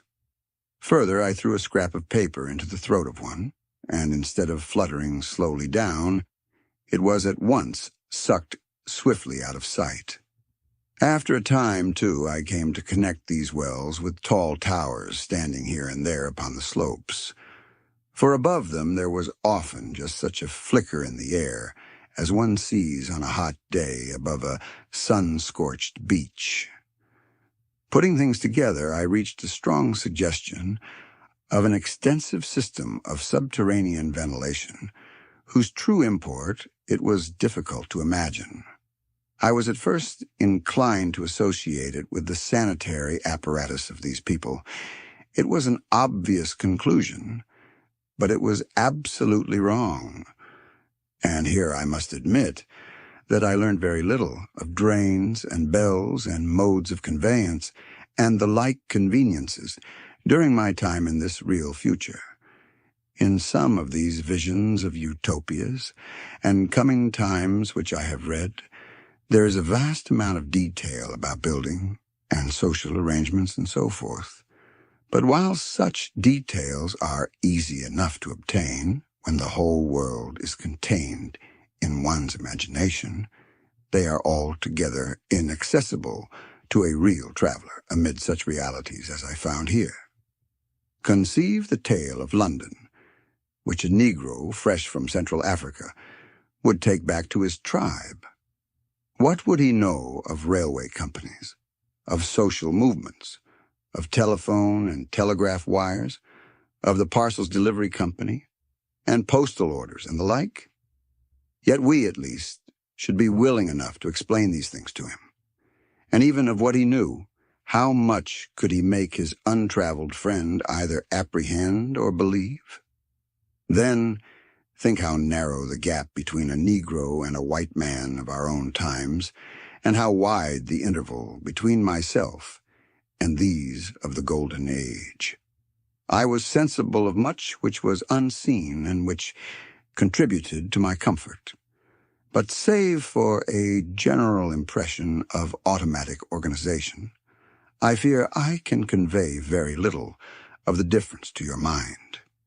In the matter of sepulture, for instance, I could see no signs of crematoria nor anything suggestive of tombs, but it occurred to me that, possibly, there might be cemeteries or crematoria somewhere beyond the range of my explorings.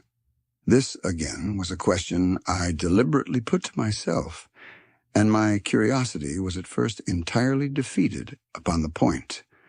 The thing puzzled me, and I was led to make a further remark, which puzzled me still more, that aged and infirm among this people there were none. I must confess that my satisfaction with my first theories of an automatic civilization and a decadent humanity did not long endure. Yet I could think of no other. Let me put my difficulties. The several big palaces I had explored were mere living places, great dining halls and sleeping apartments. I could find no machinery, no appliances of any kind. Yet these people were clothed in pleasant fabrics that must at times need renewal, and their sandals, though undecorated, were fairly complex specimens of metalwork. Somehow such things must be made. And the little people displayed no vestige of a creative tendency. There were no shops, no workshops, no sign of importations among them. They spent all their time in playing gently, in bathing in the river, in making love in a half-playful fashion, in eating fruit and sleeping. I could not see how things were kept going. Then again, about the time machine. Something, I knew not what, had taken it into the hollow pedestal of the white Sphinx. Why? For the life of me, I could not imagine. Those waterless wells, too, those flickering pillars. I felt I lacked a clue. I felt, how shall I put it? Suppose you found an inscription with sentences here and there in excellent plain English, and interpolated therewith others made up of words, of letters even, absolutely unknown to you. Well, on the third day of my visit, that was how the world of 802,701 presented itself to me. That day, too, I made a friend of a sort. It happened that as I was watching some of the little people bathing in a shallow, one of them was seized with cramp and began drifting downstream. The main current ran rather swiftly, but not too strongly for even a moderate swimmer. It will give you an idea, therefore, of the strange deficiency in these creatures when I tell you that none made the slightest attempt to rescue the weakly crying little thing which was drowning before their eyes. When I realized this, I hurriedly slipped off my clothes, and wading in at a point lower down, I caught the poor mite and drew her safe to land. A little rubbing of the limbs soon brought her round, and I had the satisfaction of seeing she was all right before I left her. I had got to such a low estimate of her kind that I did not expect any gratitude from her. In that, however, I was wrong. This happened in the morning. In the afternoon I met my little woman, as I believe it was, as I was returning towards my center from an exploration, and she received me with cries of delight and presented me with a big garland of flowers, evidently made for me and me alone. The thing took my imagination. Very possibly I had been feeling desolate. At any rate, I did my best to display my appreciation of the gift. We were soon seated together in a little stone arbor, engaged in conversation, chiefly of smiles. The creature's friendliness affected me exactly as a child's might have done. We passed each other flowers, and she kissed my hands. I did the same to hers. Then I tried talk and found that her name was Weena, which, though I don't know what it meant, somehow seemed appropriate enough. That was the beginning of a queer friendship which lasted a week, and ended, as I will tell you. She was exactly like a child. She wanted to be with me always. She tried to follow me everywhere, and on my next journey out and about, it went to my heart to tire her down, and leave her at last, exhausted, and calling after me rather plaintively. But the problems of the world had to be mastered. I had not, I said to myself, come into the future to carry on a miniature flirtation. Yet her distress when I left her was very great. Her expostulations at the parting were sometimes frantic, and I think altogether I had as much trouble as comfort from her devotion. Nevertheless, she was somehow a very great comfort. I thought it was mere childish affection that made her cling to me. Until it was too late, I did not clearly know what I had inflicted upon her when I left her. nor until it was too late did I clearly understand what she was to me. For by merely seeming fond of me and showing in her weak, futile way that she cared for me, the little doll of a creature presently gave my return to the neighborhood of the white Sphinx, almost the feeling of coming home. And I would watch for her tiny figure of white and gold so soon as I came over the hill. It was from her, too, that I learnt that fear had not yet left the world. She was fearless enough in the daylight, and she had the oddest confidence in me. For once, in a foolish moment, I made threatening grimaces at her, and she simply laughed at them. But she dreaded the dark, dreaded shadows, dreaded black things. Darkness to her was the one thing dreadful. It was a singularly passionate emotion, and it set me thinking and observing. I discovered then, among other things, that these little people gathered into the great houses after dark and slept in droves. To enter upon them without a light was to put them into a tumult of apprehension. I never found one out of doors or one sleeping alone within doors after dark. Yet I was still such a blockhead that I missed the lesson of that fear, and in spite of Weena's distress, I insisted upon sleeping away from these slumbering multitudes. It troubled her greatly, but in the end her odd affection for me triumphed, and for 5 of the nights of our acquaintance, including the last night of all, she slept with her head pillowed on my arm. But my story slips away from me as I speak of her. It must have been the night before her rescue that I was awakened about dawn. I had been restless, dreaming most disagreeably that I was drowned, and that sea anemones were feeling over my face with their soft palps. I woke with a start, and with an odd fancy that some grayish animal had just rushed out of the chamber. I tried to get to sleep again, but I felt restless and uncomfortable. It was that dim gray hour when things are just creeping out of darkness, when everything is colorless and clear-cut and yet unreal. I got up and went down into the great hall and so out upon the flagstones in front of the palace. I thought I would make a virtue of necessity and see the sunrise. The moon was setting, and the dying moonlight and the first pallor of dawn were mingled in a ghastly half-light. The bushes were inky black, the ground a somber gray, the sky colorless and cheerless. And up the hill I thought I could see ghosts.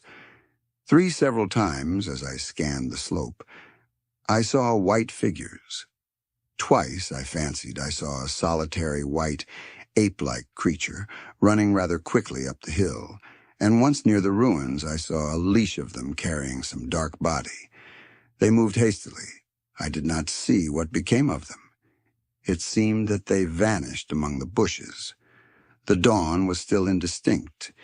You must understand, I was feeling that chill, uncertain, early morning feeling you may have known. I doubted my eyes. As the eastern sky grew brighter and the light of the day came on and its vivid coloring returned upon the world once more, I scanned the view keenly. But I saw no vestige of my white figures. They were mere creatures of the half-light. They must have been ghosts, I said. I wonder whence they dated. For a queer notion of Grant Allen's came into my head and amused me. If each generation die and leave ghosts, he argued, the world at last will get overcrowded with them. On that theory, they would have grown innumerable some 800,000 years hence, and it was no great wonder to see 4 at once. But the jest was unsatisfying, and I was thinking of these figures all the morning, until Weena's rescue drove them out of my head. I associated them in some indefinite way with the white animal I had startled in my first passionate search for the time machine. But Weena was a pleasant substitute. Yet all the same, they were soon destined to take far deadlier possession of my mind. I think I have said how much hotter than our own was the weather of this golden age. I cannot account for it. It may be that the sun was hotter, or the earth nearer the sun. It is usual to assume that the sun will go on cooling steadily in the future, but people, unfamiliar with such speculations as those of the younger Darwin, forget that the planets must ultimately fall back one by one into the parent body. As these catastrophes occur, the sun will blaze with renewed energy, and it may be that some inner planet had suffered this fate. Whatever the reason, the fact remains that the sun was very much hotter than we know it. Well, one very hot morning, my fourth, I think, as I was seeking shelter from the heat and glare in a colossal ruin near the great house where I slept and fed, there happened this strange thing. Clambering among these heaps of masonry, I found a narrow gallery whose end and side windows were blocked by fallen masses of stone. By contrast with the brilliancy outside, it seemed at first impenetrably dark to me. I entered it groping, for the change from light to blackness made spots of color swim before me. Suddenly I halted spellbound.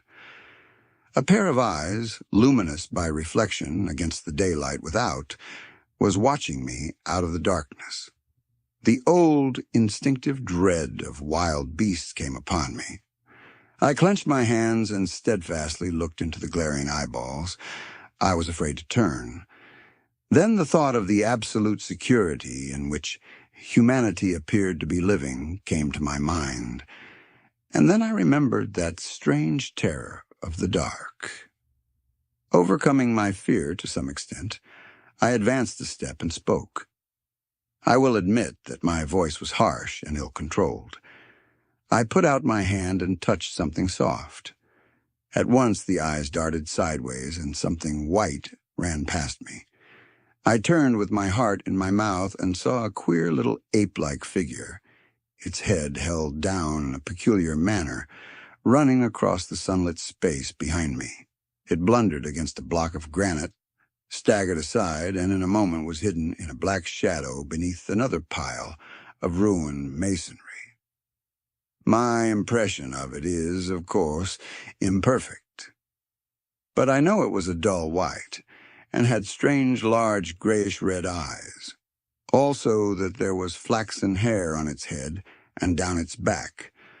But, as I say, it went too fast for me to see distinctly. I cannot even say whether it ran on all fours, or only with its forearms held very low. After an instant's pause, I followed it into the second heap of ruins.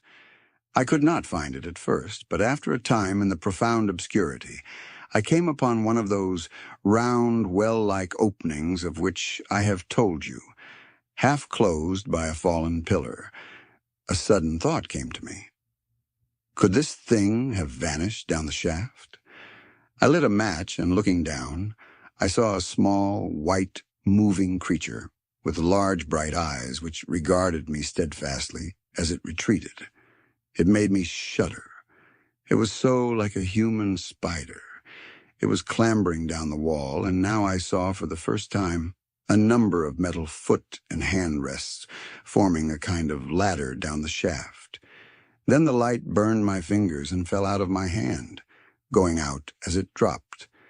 And when I had lit another, the little monster had disappeared. I do not know how long I sat peering down that well. It was not for some time that I could succeed in persuading myself that the thing I had seen was human. But gradually, the truth dawned on me, that man had not remained one species, but had differentiated into two distinct animals, that my graceful children of the upper world were not the sole descendants of our generation, but that this bleached, obscene, nocturnal thing, which had flashed before me, was also heir to all the ages. I thought of the flickering pillars and of my theory of an underground ventilation. I began to suspect their true import. And what, I wondered, was this lemur doing in my scheme of a perfectly balanced organization? How was it related to the indolent serenity of the beautiful overworlders? And what was hidden down there, at the foot of that shaft? I sat upon the edge of the well, telling myself that, at any rate, there was nothing to fear, and that there I must descend for the solution of my difficulties. And withal, I was absolutely afraid to go. As I hesitated, two of the beautiful upper-world people came running in their amorous sport across the daylight and the shadow. The male pursued the female, flinging flowers at her as he ran. They seemed distressed to find me, my arm against the overturned pillar, peering down the well. Apparently, it was considered bad form to remark these apertures, for when I pointed to this one and tried to frame a question about it in their tongue, they were still more visibly distressed and turned away. But they were interested by my matches, and I struck some to amuse them. I tried them again about the well, and again I failed. So presently I left them, meaning to go back to Weena and see what I could get from her. But my mind was already in revolution. My guesses and impressions were slipping and sliding to a new adjustment. I had now a clue to the import of these wells, to the ventilating towers, to the mystery of the ghosts, to say nothing of a hint at the meaning of the bronze gates and the fate of the time machine. And very vaguely there came a suggestion towards the solution of the economic problem that had puzzled me. Here was the new view. Plainly, this second species of man was subterranean. There were three circumstances in particular which made me think that its rare emergence above ground was the outcome of a long-continued underground habit. In the first place, there was the bleached look common in most animals that live largely in the dark, the white fish of the Kentucky caves, for instance. Then, those large eyes, with that capacity for reflecting light, are common features of nocturnal things. Witness the owl and the cat, and last of all, that evident confusion in the sunshine, that hasty yet fumbling awkward flight towards dark shadow, and that peculiar carriage of the head while in the light, all reinforce the theory of an extreme sensitiveness of the retina. Beneath my feet, then, the earth must be tunneled enormously, and these tunnelings were the habitat of the new race. The presence of ventilating shafts and wells along the hill slopes, everywhere in fact, except along the river valley, showed how universal were its ramifications. What so natural, then, as to assume that it was in this artificial underworld that such work as was necessary to the comfort of the daylight race was done? The notion was so plausible that I at once accepted it, and went on to assume the how of this splitting of the human species. I dare say you will anticipate the shape of my theory, though for myself I very soon felt that it fell far short of the truth. At first, proceeding from the problems of our own age, it seemed clear as daylight to me that the gradual widening of the present merely temporary and social difference between the capitalist and the laborer was the key to the whole position. No doubt it will seem grotesque enough to you and wildly incredible, and yet even now there are existing circumstances to point that way. There is a tendency to utilize underground space for the less ornamental purposes of civilization. There is the Metropolitan Railway in London, for instance.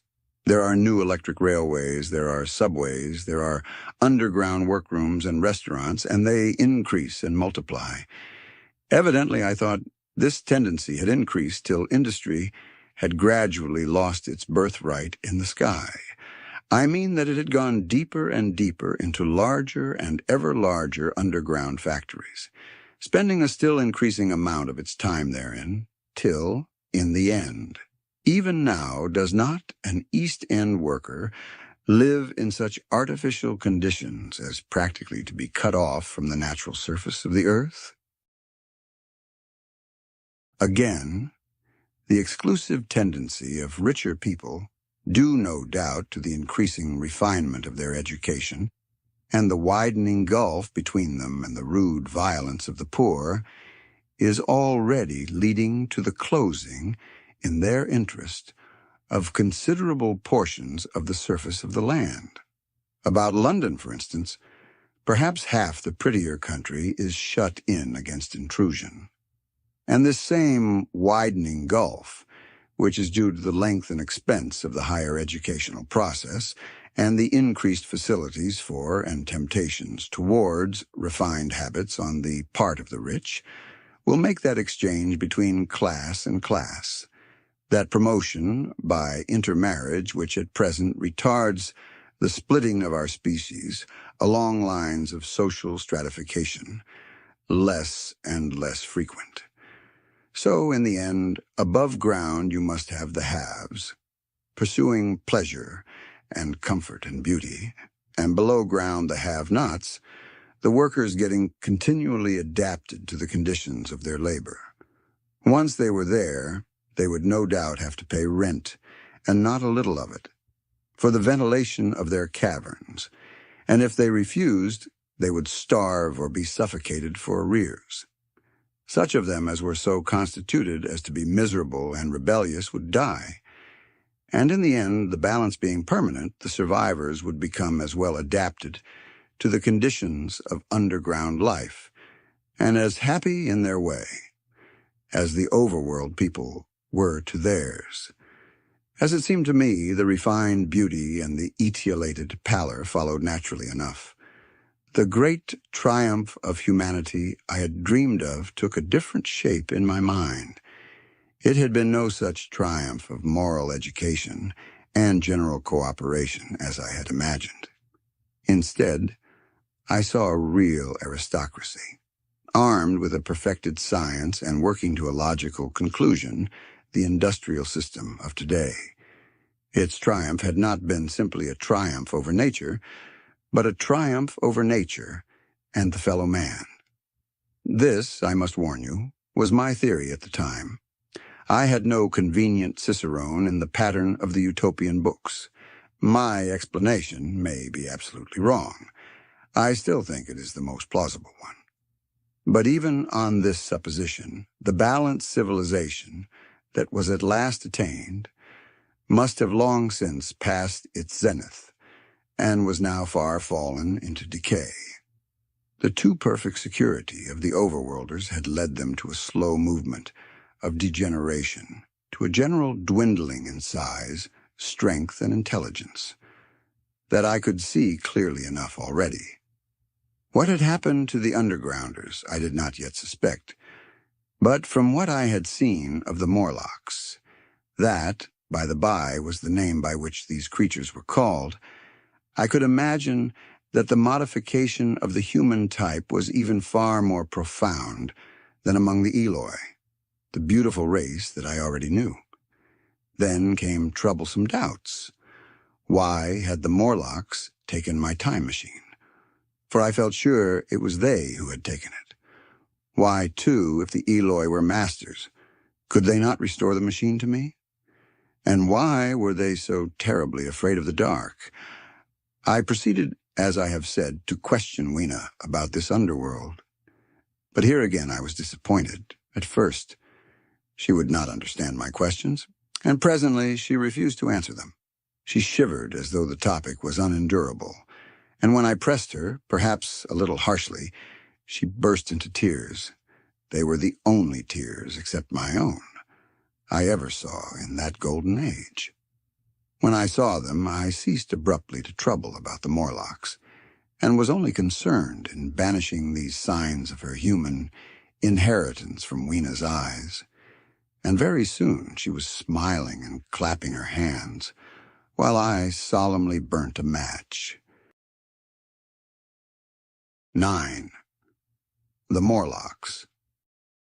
It may seem odd to you, but it was 2 days before I could follow up the newfound clue in what was manifestly the proper way. I felt a peculiar shrinking from those pallid bodies.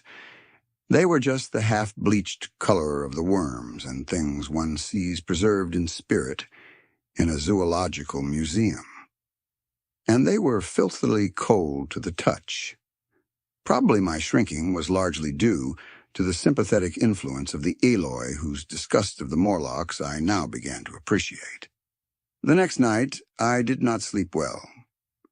Probably my health was a little disordered. I was oppressed with perplexity and doubt. Once or twice I had a feeling of intense fear for which I could perceive no definite reason. I remember creeping noiselessly into the great hall where the little people were sleeping in the moonlight. That night, Weena was among them, and feeling reassured by their presence. It occurred to me even then that in the course of a few days the moon must pass through its last quarter, and the nights grow dark, when the appearances of these unpleasant creatures from below, these whitened lemurs, this new vermin that had replaced the old, might be more abundant. And on both these days I had the restless feeling of one who shirks an inevitable duty. I felt assured that the time machine was only to be recovered by boldly penetrating these mysteries of underground. Yet I could not face the mystery. If only I had had a companion, it would have been different. But I was so horribly alone, and even to clamber down into the darkness of the well appalled me. I don't know if you will understand my feeling, but I never felt quite safe at my back. It was this restlessness, this insecurity, perhaps, that drove me farther and farther afield in my exploring expeditions. Going to the southwestward towards the rising country, that is now called Combe Wood, I observed far off, in the direction of 19th century Banstead, a vast green structure, different in character from any I had hitherto seen. It was larger than the largest of the palaces or ruins I knew, and the facade had an oriental look, the face of it having the luster as well as the pale green tint, a kind of bluish green of a certain type of Chinese porcelain. This difference in aspect suggested a difference in use, and I was minded to push on and explore. But the day was growing late, and I had come upon the site of the place after a long and tiring circuit. So I resolved to hold over the adventure for the following day, and I returned to the welcome and the caresses of little Weena.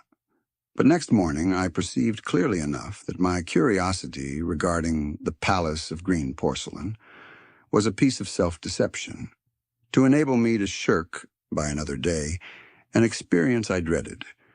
I resolved I would make the descent without further waste of time, and started out in the early morning towards a well near the ruins of granite and aluminum. Little Weena ran with me. She danced beside me to the well, but when she saw me lean over the mouth and look downward, she seemed strangely disconcerted. "Goodbye, little Weena," I said, kissing her. And then, putting her down, I began to feel over the parapet for the climbing hooks. Rather hastily, I may as well confess, for I feared my courage might leak away. At first she watched me in amazement. Then she gave a most piteous cry, and running to me she began to pull at me with her little hands. I think her opposition nerved me rather to proceed. I shook her off, perhaps a little roughly, and in another moment I was in the throat of the well. I saw her agonized face over the parapet, and smiled to reassure her. Then I had to look down at the unstable hooks to which I clung. I had to clamber down a shaft of perhaps 200 yards.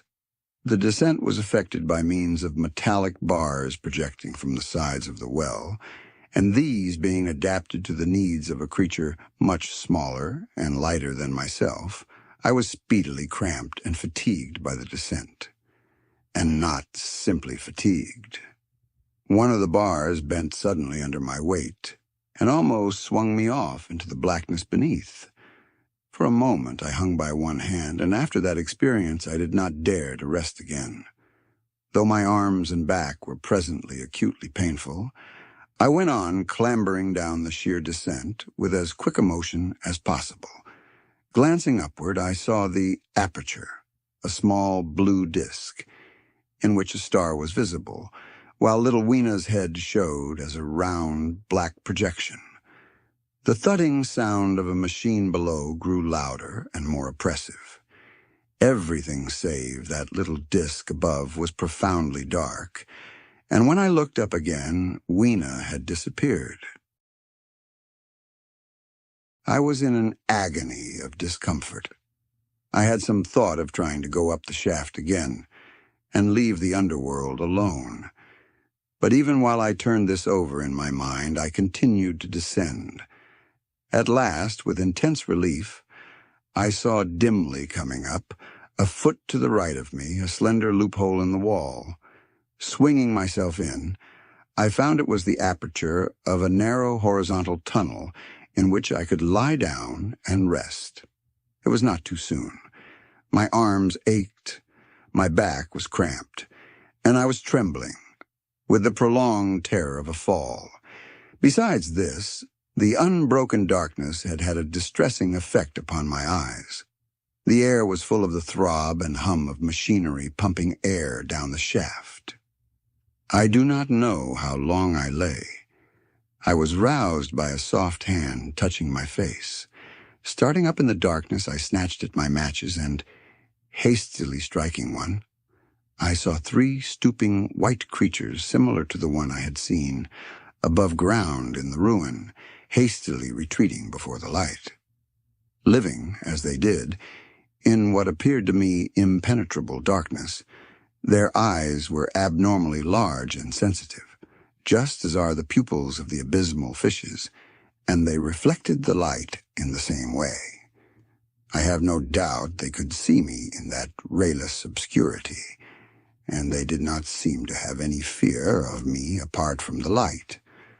But so soon as I struck a match in order to see them, they fled incontinently, vanishing into dark gutters and tunnels, from which their eyes glared at me in the strangest fashion. I tried to call to them, but the language they had was apparently different from that of the overworld people, so that I was needs left to my own unaided efforts, and the thought of flight before exploration was even then in my mind. But I said to myself, "You are in for it now," and feeling my way along the tunnel, I found the noise of machinery grow louder. Presently the walls fell away from me, and I came to a large open space, and striking another match, saw that I had entered a vast arched cavern, which stretched into utter darkness beyond the range of my light. The view I had of it was as much as one could see in the burning of a match.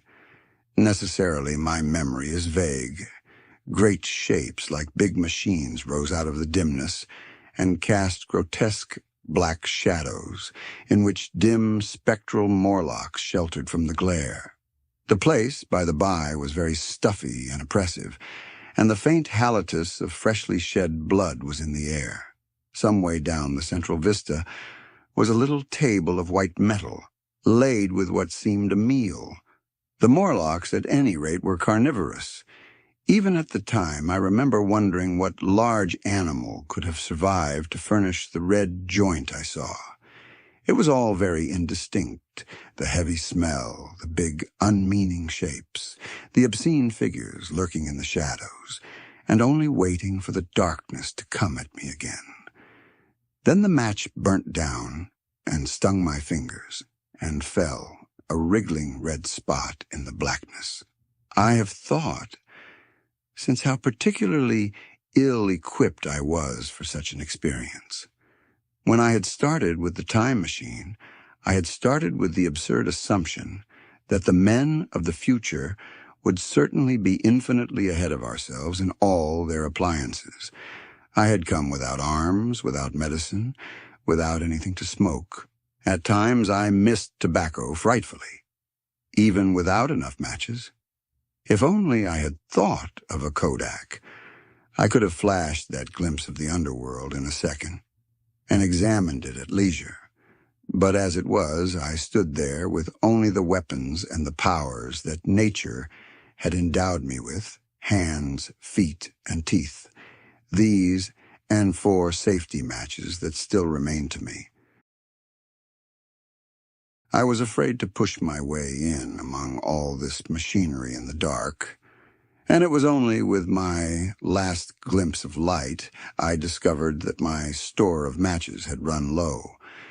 It had never occurred to me until that moment that there was any need to economize them, and I had wasted almost half the box in astonishing the overworlders to whom fire was a novelty. Now, as I say, I had 4 left, and while I stood in the dark, a hand touched mine, lank fingers came feeling over my face, and I was sensible of a peculiar, unpleasant odor. I fancied I heard the breathing of a crowd of those dreadful little beings about me. I felt the box of matches in my hand being gently disengaged, and other hands behind me plucking at my clothing. The sense of these unseen creatures examining me was indescribably unpleasant. The sudden realization of my ignorance of their ways of thinking and doing came home to me very vividly in the darkness. I shouted at them as loudly as I could. They started away, and then I could feel them approaching me again. They clutched at me more boldly, whispering odd sounds to each other. I shivered violently and shouted again, rather discordantly. This time they were not so seriously alarmed, and they made a queer laughing noise as they came back at me. I will confess I was horribly frightened. I determined to strike another match and escape under the protection of its glare. I did so, and eking out the flicker with a scrap of paper from my pocket, I made good my retreat to the narrow tunnel. But I had scarce entered this when my light was blown out, and in the blackness I could hear the Morlocks rustling like wind among leaves and pattering like the rain as they hurried after me. In a moment I was clutched by several hands, and there was no mistaking that they were trying to haul me back. I struck another light and waved it in their dazzled faces. You can scarce imagine how nauseatingly inhuman they looked, those pale, chinless faces and great, lidless, pinkish-gray eyes, as they stared in their blindness and bewilderment. But I did not stay to look, I promise you. I retreated again, and when my second match had ended, I struck my third. It had almost burnt through when I reached the opening into the shaft. I lay down on the edge, for the throb of the great pump below made me giddy. Then I felt sideways for the projecting hooks, and as I did so, my feet were grasped from behind, and I was violently tugged backward. I lit my last match, and it incontinently went out. But I had my hand on the climbing bars now, and kicking violently, I disengaged myself from the clutches of the Morlocks, and was speedily clambering up the shaft, while they stayed peering and blinking up at me. All but one little wretch who followed me for some way, and well-nigh secured my boot as a trophy. That climb seemed interminable to me. With the last 20 or 30 feet of it, a deadly nausea came upon me. I had the greatest difficulty in keeping my hold. The last few yards was a frightful struggle against this faintness. Several times my head swam, and I felt all the sensations of falling. At last, however, I got over the well mouth somehow, and staggered out of the ruin into the blinding sunlight. I fell upon my face. Even the soil smelt sweet and clean. Then I remember Weena kissing my hands and ears, and the voices of others among the Eloi. Then, for a time, I was insensible. 10. When night came. Now indeed I seemed in a worse case than before. Hitherto, except during my night's anguish at the loss of the time machine, I had felt a sustaining hope of ultimate escape. But that hope was staggered by these new discoveries. Hitherto I had merely thought myself impeded by the childish simplicity of the little people and by some unknown forces which I had only to understand to overcome. But there was an altogether new element in the sickening quality of the Morlocks, a something inhuman and malign. Instinctively, I loathed them. Before, I had felt as a man might feel who had fallen into a pit. My concern was with the pit and how to get out of it. Now I felt like a beast in a trap whose enemy would come upon him soon. The enemy I dreaded may surprise you. It was the darkness of the new moon. Weena had put this into my head by some, at first, incomprehensible remarks about the dark nights. It was not now such a very difficult problem to guess what the coming dark nights might mean. The moon was on the wane. Each night there was a longer interval of darkness, and I now understood, to some slight degree at least, the reason of the fear of the little upper-world people for the dark. I wondered vaguely what foul villainy it might be that the Morlocks did under the new moon. I felt pretty sure now that my second hypothesis was all wrong. The upper-world people might once have been the favored aristocracy, and the Morlocks their mechanical servants, but that had long since passed away. The two species that had resulted from the evolution of man were sliding down towards, or had already arrived at, an altogether new relationship. The Eloi, like the Carlovingian kings, had decayed to a mere beautiful futility. They still possessed the earth on sufferance, since the Morlocks, subterranean for innumerable generations, had come at last to find the daylit surface intolerable. And the Morlocks made their garments, I inferred, and maintained them in their habitual needs, perhaps through the survival of an old habit of service. They did it as a standing horse paws with his foot, or as a man enjoys killing animals in sport, because ancient and departed necessities had impressed it on the organism. But clearly the old order was already in part reversed. The nemesis of the delicate ones was creeping on apace. Ages ago, thousands of generations ago, man had thrust his brother man out of the ease and the sunshine. And now that brother was coming back, changed. Already the Eloi had begun to learn one old lesson anew. They were becoming reacquainted with fear. And suddenly there came into my head the memory of the meat I had seen in the underworld. It seemed odd how it floated into my mind, not stirred up, as it were, by the current of my meditations, but coming in almost like a question from outside. I tried to recall the form of it. I had a vague sense of something familiar, but I could not tell what it was at the time. Still, however helpless the little people in the presence of their mysterious fear, I was differently constituted. I came out of this age of ours, this ripe prime of the human race, when fear does not paralyze and mystery has lost its terrors. I at least would defend myself. Without further delay, I determined to make myself arms and a fastness where I might sleep. With that refuge as a base, I could face this strange world with some of that confidence I had lost in realizing to what creatures night by night I lay exposed. I felt I could never sleep again until my bed was secure from them. I shuddered with horror to think how they must already have examined me. I wandered during the afternoon along the valley of the Thames, but found nothing that commended itself to my mind as inaccessible. All the buildings and trees seemed easily practicable to such dexterous climbers as the Morlocks, to judge by their wells, must be. Then the tall pinnacles of the Palace of Green Porcelain and the polished gleam of its walls came back to my memory. And in the evening, taking Weena like a child upon my shoulder, I went up the hills towards the southwest. The distance, I had reckoned, was 7 or 8 miles, but it must have been nearer 18. I had first seen the place on a moist afternoon when distances are deceptively diminished.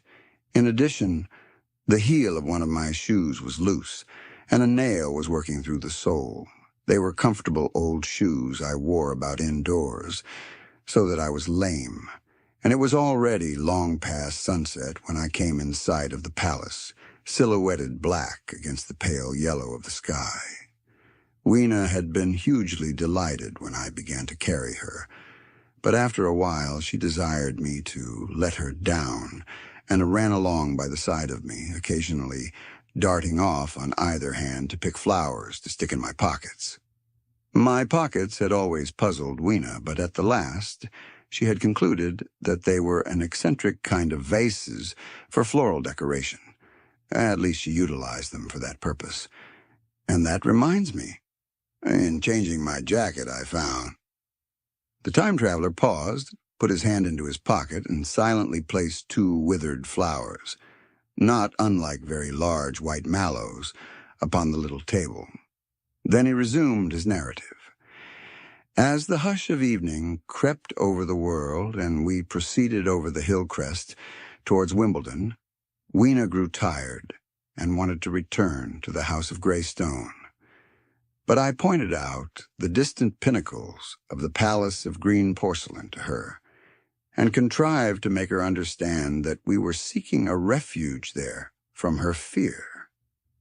You know that great pause that comes upon things before the dusk?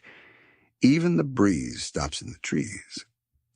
To me, there is always an air of expectation about that evening stillness. The sky was clear, remote, and empty, save for a few horizontal bars far down in the sunset. Well, that night the expectation took the color of my fears. In that darkling calm, my senses seemed preternaturally sharpened. I fancied I could even feel the hollowness of the ground beneath my feet. Could indeed almost see through it the Morlocks on their ant-hill going hither and thither and waiting for the dark.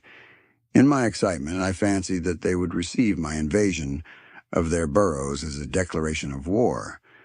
And why had they taken my time machine? So, we went on in the quiet, and the twilight deepened into night. The clear blue of the distance faded, and one star after another came out. The ground grew dim and the trees black.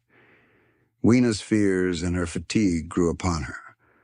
I took her in my arms and talked to her and caressed her. Then, as the darkness grew deeper, she put her arms round my neck and, closing her eyes, tightly pressed her face against my shoulder. So we went down a long slope into a valley, and there, in the dimness, I almost walked into a little river.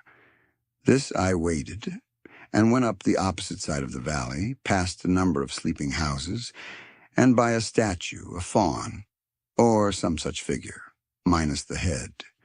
Here, too, were acacias.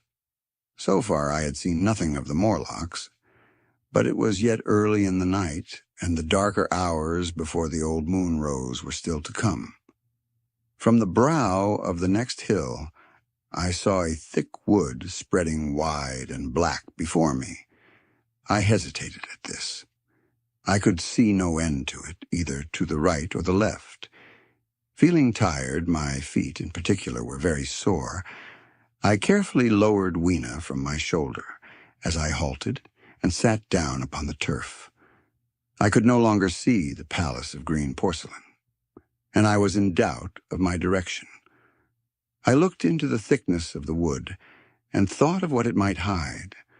Under that dense tangle of branches, one would be out of sight of the stars. Even were there no other lurking danger, a danger I did not care to let my imagination loose upon, there would still be all the roots to stumble over and the tree boles to strike against. I was very tired, too, after the excitements of the day, so I decided that I would not face it, but would pass the night upon the open hill. Weena, I was glad to find, was fast asleep. I carefully wrapped her in my jacket and sat down beside her to wait for the moonrise. The hillside was quiet and deserted, but from the black of the wood there came now and then a stir of living things. Above me shone the stars, for the night was very clear. I felt a certain sense of friendly comfort in their twinkling. All the old constellations had gone from the sky, however. That slow movement, which is imperceptible in 100 human lifetimes, had long since rearranged them in unfamiliar groupings. But the Milky Way, it seemed to me, was still the same tattered streamer of stardust as of yore. Southward, as I judged it, was a very bright red star that was new to me. It was even more splendid than our own green Sirius. And amid all these scintillating points of light, one bright planet shone kindly and steadily like the face of an old friend. Looking at these stars suddenly dwarfed my own troubles and all the gravities of terrestrial life. I thought of their unfathomable distance and the slow, inevitable drift of their movements out of the unknown past into the unknown future. I thought of the great processional cycle that the pole of the earth describes. Only 40 times had that silent revolution occurred during all the years that I had traversed. And during these few revolutions, all the activity, all the traditions, the complex organizations, the nations, languages, literatures, aspirations, even the mere memory of man as I knew him, had been swept out of existence. Instead, were these frail creatures who had forgotten their high ancestry and the white things of which I went in terror. Then I thought of the great fear that was between the two species, and for the first time, with a sudden shiver, came the clear knowledge of what the meat I had seen might be. Yet it was too horrible. I looked at little Weena sleeping beside me, her face white and star-like under the stars, and forthwith dismissed the thought. Through that long night, I held my mind off the Morlocks as well as I could, and whiled away the time by trying to fancy I could find signs of the old constellations in the new confusion. The sky kept very clear except for a hazy cloud or so. No doubt I dozed at times. Then, as my vigil wore on, came a faintness in the eastward sky, like the reflection of some colorless fire, and the old moon rose thin and peaked and white. And close behind and overtaking it and overflowing it, the dawn came, pale at first, and then growing pink and warm. No Morlocks had approached us. Indeed, I had seen none upon the hill that night. And in the confidence of renewed day, it almost seemed to me that my fear had been unreasonable. I stood up and found my foot with the loose heel swollen at the ankle and painful under the heel. So I sat down again, took off my shoes, and flung them away. I awakened Weena, and we went down into the wood, now green and pleasant instead of black and forbidding. We found some fruit wherewith to break our fast. We soon met others of the dainty ones, laughing and dancing in the sunlight as though there was no such thing in nature as the night. And then I thought once more of the meat that I had seen. I felt assured now of what it was, and from the bottom of my heart I pitied this last feeble rill from the great flood of humanity. Clearly, at some time in the long ago of human decay, the Morlocks' food had run short. Possibly they had lived on rats and such like vermin. Even now man is far less discriminating and exclusive in his food than he was, far less than any monkey. His prejudice against human flesh is no deep-seated instinct. And so, these inhuman sons of men. I tried to look at the thing in a scientific spirit. After all, they were less human and more remote than our cannibal ancestors of 3,000 or 4,000 years ago. And the intelligence that would have made this state of things a torment had gone.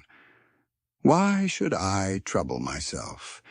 These Eloi were mere fatted cattle, which the ant-like Morlocks preserved and preyed upon, probably saw to the breeding of. And there was Weena dancing at my side. Then I tried to preserve myself from the horror that was coming upon me by regarding it as a rigorous punishment of human selfishness. Man had been content to live in ease and delight upon the labors of his fellow man, had taken necessity as his watchword and excuse, and in the fullness of time, necessity had come home to him.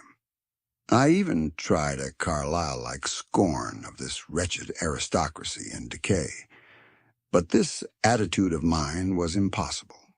However great their intellectual degradation, the Eloi had kept too much of the human form not to claim my sympathy, and to make me perforce a share in their degradation and their fear. I had at that time very vague ideas as to the course I should pursue. My first was to secure some safe place of refuge, and to make myself such arms of metal or stone as I could contrive. That necessity was immediate. In the next place, I hoped to procure some means of fire, so that I should have the weapon of a torch at hand, for nothing, I knew, would be more efficient against these Morlocks. Then I wanted to arrange some contrivance to break open the doors of bronze under the white Sphinx. I had in mind a battering ram. I had a persuasion that if I could enter those doors and carry a blaze of light before me, I should discover the time machine and escape. I could not imagine the Morlocks were strong enough to move it far away. Weena, I had resolved to bring with me to our own time, and turning such schemes over in my mind, I pursued our way towards the building which my fancy had chosen as our dwelling. 11. The Palace of Green Porcelain. I found the Palace of Green Porcelain when we approached it about noon, deserted and falling into ruin. Only ragged vestiges of glass remained in its windows, and great sheets of the green facing had fallen away from the corroded metallic framework. It lay very high upon a turfy down, and looking northeastward before I entered it, I was surprised to see a large estuary, or even creek, where I judged Wandsworth and Battersea must once have been. I thought then, though I never followed up the thought of what might have happened or might be happening to the living things in the sea. The material of the palace proved on examination to be indeed porcelain, and along the face of it I saw an inscription in some unknown character. I thought, rather foolishly, that Weena might help me to interpret this, but I only learned that the bare idea of writing had never entered her head. She always seemed to me, I fancy, more human than she was, perhaps because her affection was so human. Within the big valves of the door, which were open and broken, we found, instead of the customary hall, a long gallery lit by many side windows. At the first glance I was reminded of a museum. The tiled floor was thick with dust, and a remarkable array of miscellaneous objects was shrouded in the same gray covering. Then I perceived, standing strange and gaunt in the center of the hall, what was clearly the lower part of a huge skeleton. I recognized, by the oblique feet, that it was some extinct creature after the fashion of the megatherium. The skull and the upper bones lay beside it in the thick dust, and in one place where rainwater had dropped through a leak in the roof, the thing itself had been worn away. Further in the gallery was the huge skeleton barrel of a brontosaurus. My museum hypothesis was confirmed. Going towards the side, I found what appeared to be sloping shelves, and clearing away the thick dust, I found the old familiar glass cases of our own time. But they must have been airtight to judge from the fair preservation of some of their contents. Clearly, we stood among the ruins of some latter-day South Kensington. Here, apparently, was the paleontological section, and a very splendid array of fossils it must have been, though the inevitable process of decay that had been staved off for a time, and had, through the extinction of bacteria and fungi, lost 99/100ths of its force, was nevertheless, with extreme sureness, if with extreme slowness, at work again upon all its treasures.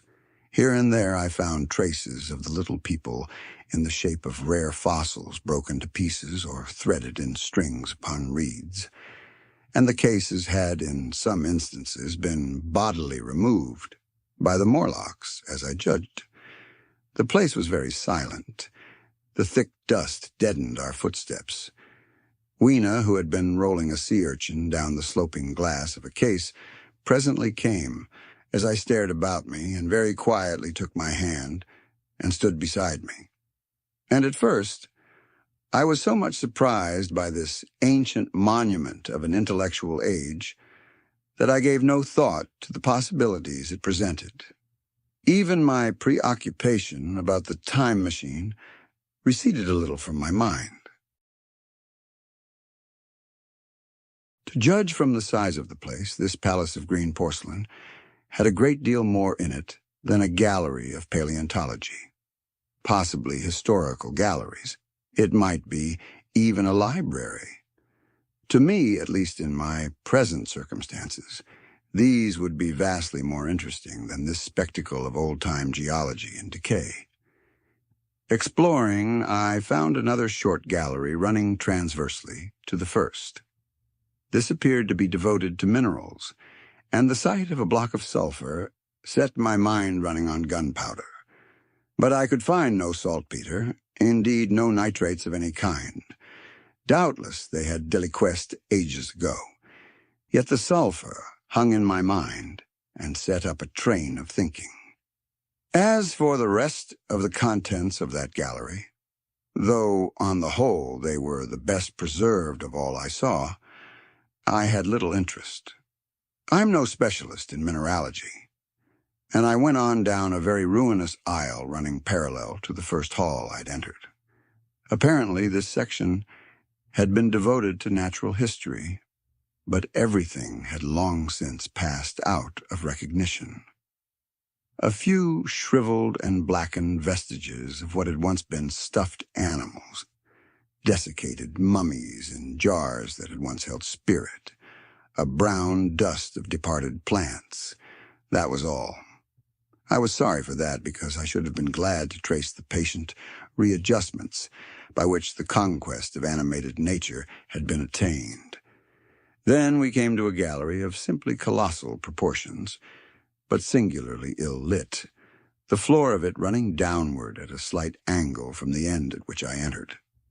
At intervals, white globes hung from the ceiling, many of them cracked and smashed, which suggested that originally the place had been artificially lit. Here I was, more in my element, for rising on either side of me were the huge bulks of big machines, all greatly corroded and many broken down, but some still fairly complete. You know, I have a certain weakness for mechanism, and I was inclined to linger among these, the more so as, for the most part, they had the interest of puzzles, and I could make only the vaguest guesses at what they were for. I fancied that if I could solve their puzzles, I should find myself in possession of powers that might be of use against the Morlocks. Suddenly Weena came very close to my side, so suddenly that she startled me. Had it not been for her, I do not think I should have noticed that the floor of the gallery sloped at all. Footnote. It may be, of course, that the floor did not slope, but that the museum was built into the side of a hill. Editor. The end I had come in at was quite above ground and was lit by rare, slit-like windows. As you went down the length, the ground came up against these windows, until at last there was a pit like the area of a London house before each, and only a narrow line of daylight at the top. I went slowly along, puzzling about the machines, and had been too intent upon them to notice the gradual diminution of the light until Weena's increasing apprehensions drew my attention. Then I saw that the gallery ran down at last into a thick darkness. I hesitated, and then, as I looked round me, I saw that the dust was less abundant, and its surface less even. Further away towards the dimness, it appeared to be broken by a number of small, narrow footprints. My sense of the immediate presence of the Morlocks revived at that. I felt that I was wasting my time in the academic examination of machinery. I called to mind that it was already far advanced in the afternoon, and that I had still no weapon, no refuge, and no means of making a fire. And then down in the remote blackness of the gallery I heard a peculiar pattering, and the same odd noises I had heard down the well. I took Weena's hand, then, struck with a sudden idea, I left her and turned to a machine from which projected a lever not unlike those in a signal box. Clambering upon the stand and grasping this lever in my hands, I put all my weight upon it sideways. Suddenly Weena, deserted in the central aisle, began to whimper. I had judged the strength of the lever pretty correctly, for it snapped after a minute's strain, and I rejoined her with a mace in my hand, more than sufficient, I judged, for any Morlock skull I might encounter, and I longed very much to kill a Morlock or so. Very inhuman, you may think, to want to go killing one's own descendants, but it was impossible, somehow, to feel any humanity in the things. Only my disinclination to leave Weena, and a persuasion that if I began to slake my thirst for murder, my time machine might suffer, restrained me from going straight down the gallery and killing the brutes I heard. Well, mace in one hand and Weena in the other, I went out of that gallery, and into another and still larger one, which at the first glance reminded me of a military chapel hung with tattered flags. The brown and charred rags that hung from the sides of it, I presently recognized as the decaying vestiges of books. They had long since dropped to pieces, and every semblance of print had left them. But here and there were warped boards and cracked metallic clasps that told the tale well enough. Had I been a literary man, I might, perhaps, have moralized upon the futility of all ambition. But as it was, the thing that struck me with keenest force was the enormous waste of labor to which this somber wilderness of rotting paper testified. At the time, I will confess that I thought chiefly of the philosophical transactions, and my own 17 papers upon physical optics. Then, going up a broad staircase, we came to what may once have been a gallery of technical chemistry. And here I had not a little hope of useful discoveries. Except at one end where the roof had collapsed, this gallery was well preserved. I went eagerly to every unbroken case, and at last, in one of the really airtight cases, I found a box of matches. Very eagerly I tried them. They were perfectly good. They were not even damp. I turned to Weena. "Dance," I cried to her in her own tongue. For now I had a weapon indeed against the horrible creatures we feared. And so in that derelict museum, upon the thick, soft carpeting of dust, to Weena's huge delight, I solemnly performed a kind of composite dance, whistling "The Land of the Lull," as cheerfully as I could. In part it was a modest can-can, in part a step dance, in part a skirt dance, so far as my tailcoat permitted, and in part original, for I am naturally inventive, as you know. Now, I still think that for this box of matches to have escaped the wear of time for immemorial years was a most strange, as for me it was a most fortunate thing. Yet, oddly enough, I found a far unlikelier substance, and that was camphor. I found it in a sealed jar that, by chance, I suppose, had been really hermetically sealed.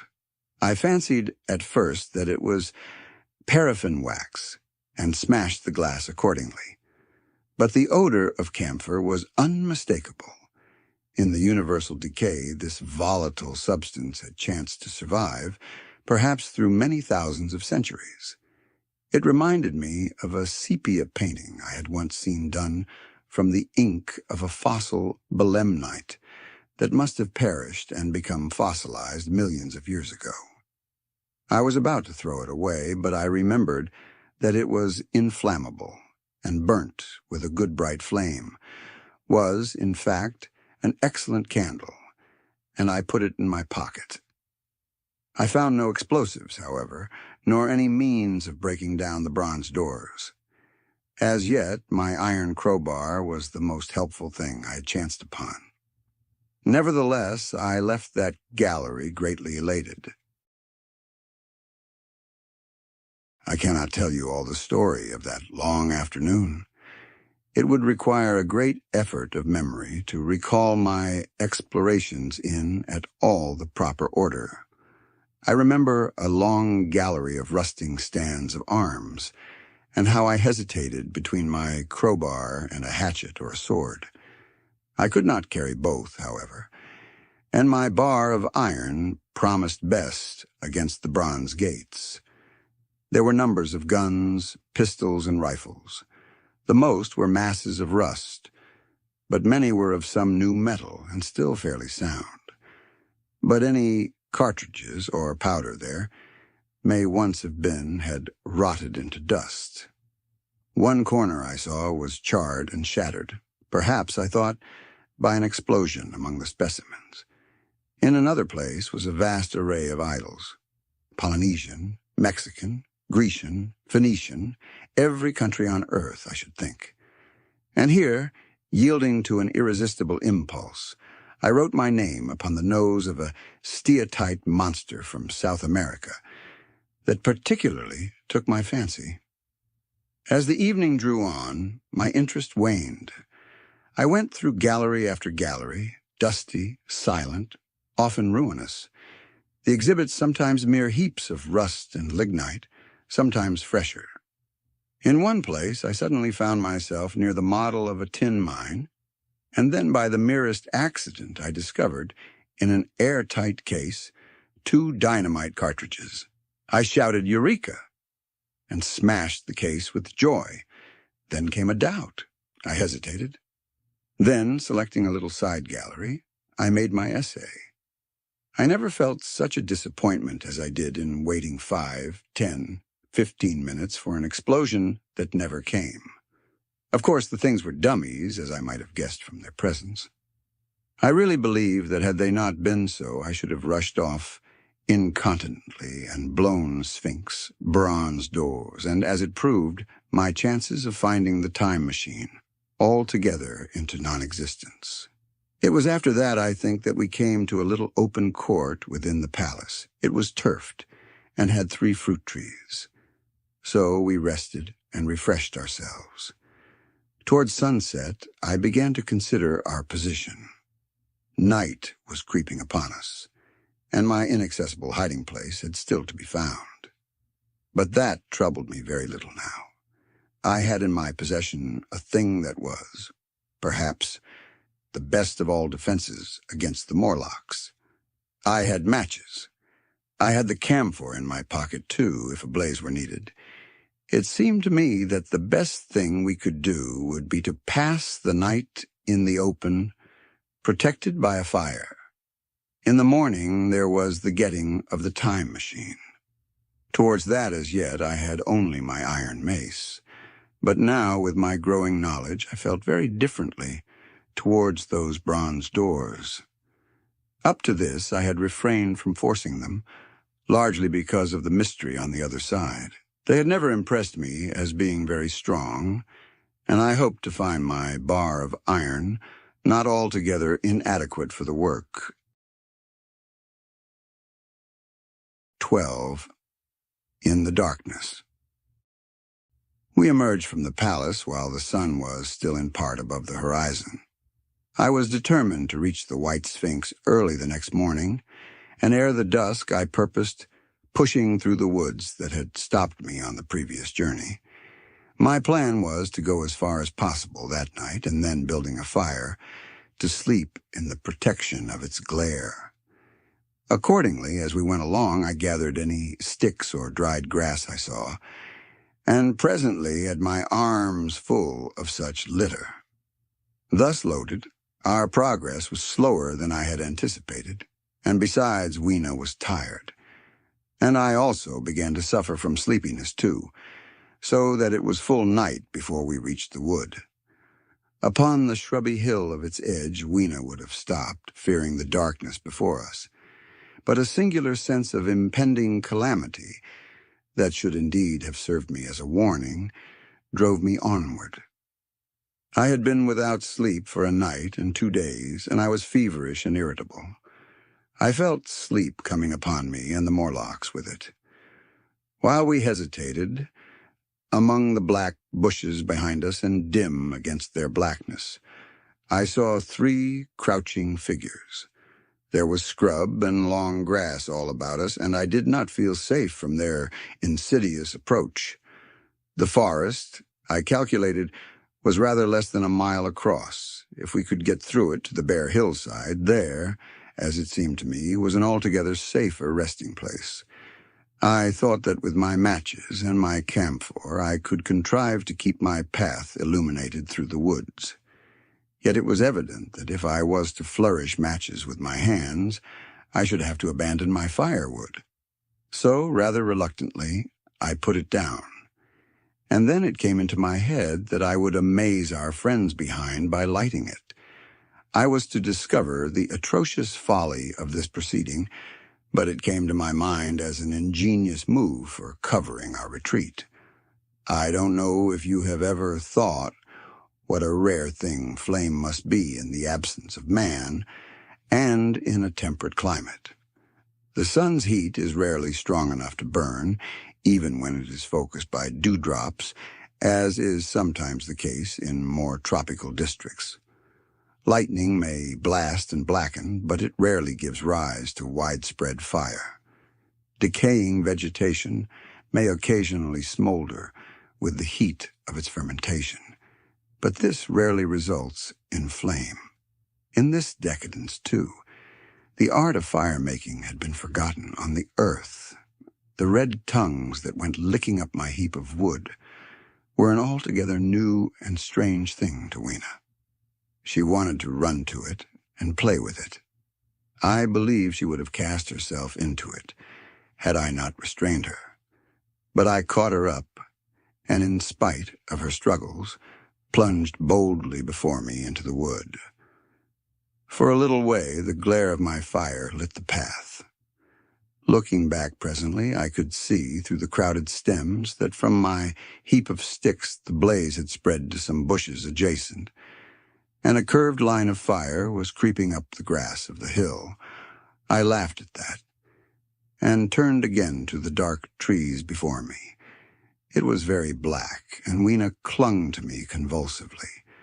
But there was still, as my eyes grew accustomed to the darkness, sufficient light for me to avoid the stems. Overhead it was simply black, except where a gap of remote blue sky shone down upon us here and there. I lit none of my matches because I had no hand free. Upon my left arm I carried my little one.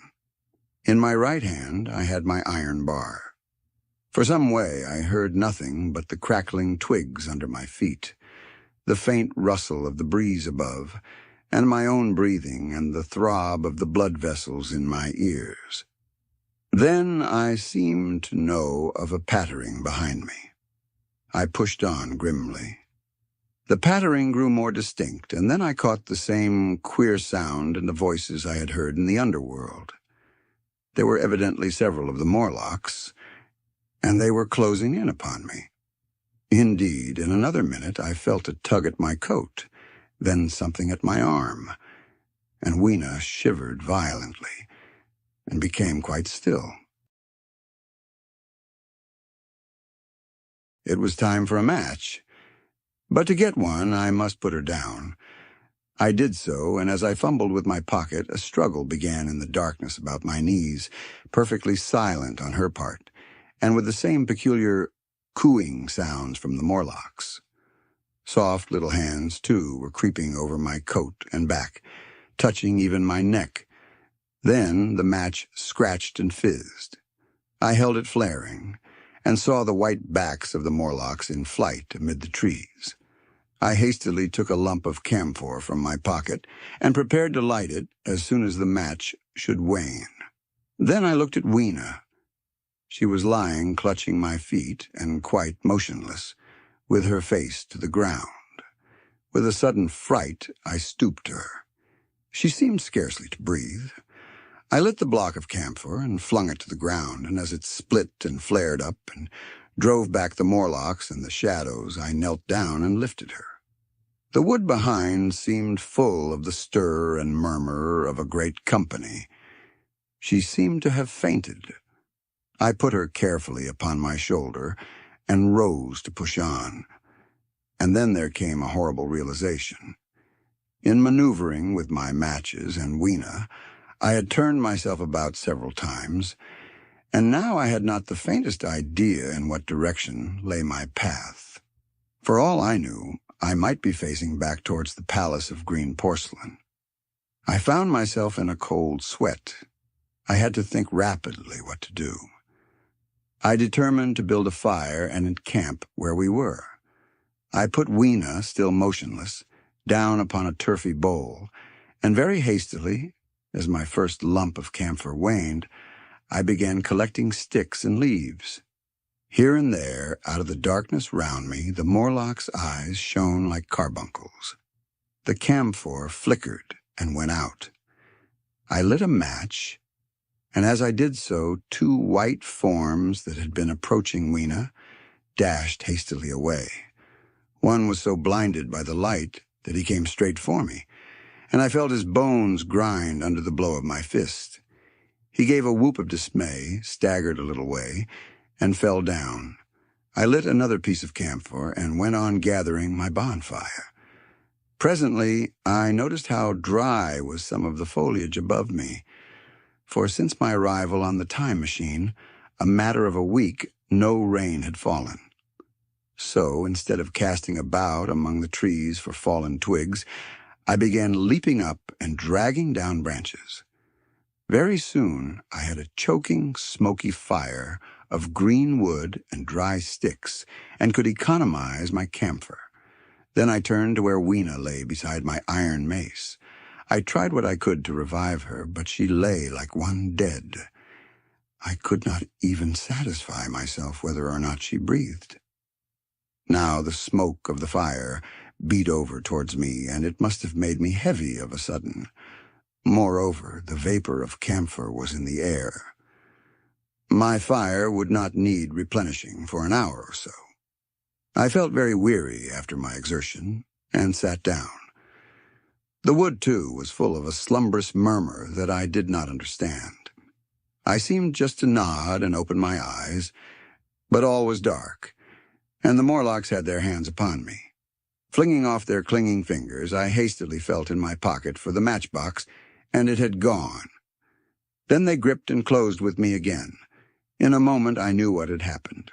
I had slept, and my fire had gone out, and the bitterness of death came over my soul. The forest seemed full of the smell of burning wood. I was caught by the neck, by the hair, by the arms, and pulled down.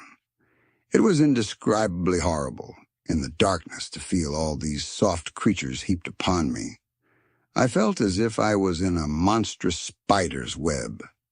I was overpowered and went down. I felt little teeth nipping at my neck. I rolled over, and as I did so, my hand came against my iron lever. It gave me strength. I struggled up, shaking the human rats from me, and holding the bar short, I thrust where I judged their faces might be. I could feel the succulent giving of flesh and bone under my blows, and for a moment I was free. The strange exultation that so often seems to accompany hard fighting came upon me. I knew that both I and Weena were lost, but I determined to make the Morlocks pay for their meat. I stood with my back to a tree, swinging the iron bar before me. The whole wood was full of the stir and cries of them. A minute passed. Their voices seemed to rise to a higher pitch of excitement, and their movements grew faster, yet none came within reach. I stood glaring at the blackness. Then suddenly came hope. What if the Morlocks were afraid? And close on the heels of that came a strange thing. The darkness seemed to grow luminous. Very dimly I began to see the Morlocks about me, 3 battered at my feet, and then I recognized with incredulous surprise that the others were running, in an incessant stream, as it seemed, from behind me and away through the wood in front, and their backs seemed no longer white, but reddish. As I stood agape, I saw a little red spark go drifting across a gap of starlight between the branches, and vanish. And at that I understood the smell of burning wood, the slumbrous murmur that was growing now into a gusty roar, the red glow, and the Morlock's flight. Stepping out from behind my tree and looking back, I saw, through the black pillars of the nearer trees, the flames of the burning forest. It was my first fire coming after me. With that, I looked for Weena, but she was gone. The hissing and crackling behind me, the explosive thud as each fresh tree burst into flame, left little time for reflection. My iron bar still gripped, I followed in the Morlock's path. It was a close race. Once the flames crept forward so swiftly on my right as I ran that I was outflanked and had to strike off to the left. But at last, I emerged upon a small open space, and as I did so, a Morlock came blundering towards me and past me and went on straight into the fire. And now I was to see the most weird and horrible thing, I think, of all that I beheld in that future age. This whole space was as bright as day with the reflection of the fire. In the center was a hillock or tumulus, surmounted by scorched hawthorn. Beyond this was another arm of the burning forest, with yellow tongues already writhing from it, completely encircling the space with a fence of fire. Upon the hillside were some 30 or 40 Morlocks, dazzled by the light and heat, and blundering hither and thither against each other in their bewilderment. At first I did not realize their blindness and struck furiously at them with my bar, in a frenzy of fear, as they approached me, killing one and crippling several more. But when I had watched the gestures of one of them groping under the hawthorn against the red sky, and heard their moans, I was assured of their absolute helplessness and misery in the glare, and I struck no more of them. Yet every now and then one would come straight towards me, setting loose a quivering horror that made me quick to elude him. At one time the flames died down somewhat, and I feared the foul creatures would presently be able to see me. I was thinking of beginning the fight by killing some of them before this should happen. But the fire burst out again brightly, and I stayed my hand. I walked about the hill among them and avoided them, looking for some trace of Weena. But Weena was gone. At last I sat down on the summit of the hillock and watched this strange, incredible company of blind things groping to and fro and making uncanny noises to each other as the glare of the fire beat on them. The coiling uprush of smoke streamed across the sky, and through the rare tatters of that red canopy, remote as though they belonged to another universe, shone the little stars. 2 or 3 Morlocks came blundering into me, and I drove them off with blows of my fists, trembling as I did so. For the most part of that night I was persuaded it was a nightmare. I bit myself and screamed in a passionate desire to awake. I beat the ground with my hands and got up and sat down again and wandered here and there and again sat down. Then I would fall to rubbing my eyes and calling upon God to let me awake. Thrice I saw Morlocks put their heads down in a kind of agony and rush into the flames. But at last, above the subsiding red of the fire, above the streaming masses of black smoke, and the whitening and blackening tree stumps, and the diminishing numbers of these dim creatures, came the white light of the day. I searched again for traces of Weena, but there were none. It was plain that they had left her poor little body in the forest. I cannot describe how it relieved me to think that it had escaped the awful fate to which it seemed destined. As I thought of that, I was almost moved to begin a massacre of the helpless abominations about me, but I contained myself. The hillock, as I have said, was a kind of island in the forest. From its summit I could now make out, through a haze of smoke, the palace of green porcelain. And from that I could get my bearings for the white Sphinx. And so, leaving the remnant of these damned souls still going hither and thither, and moaning, as the day grew clearer, I tied some grass about my feet and limped on across smoking ashes, and among black stems that still pulsated internally with fire, towards the hiding place of the time machine. I walked slowly, for I was almost exhausted, as well as lame, and I felt the intensest wretchedness for the horrible death of little Weena. It seemed an overwhelming calamity. Now, in this old familiar room, it is more like the sorrow of a dream than an actual loss, but that morning it left me absolutely lonely again, terribly alone.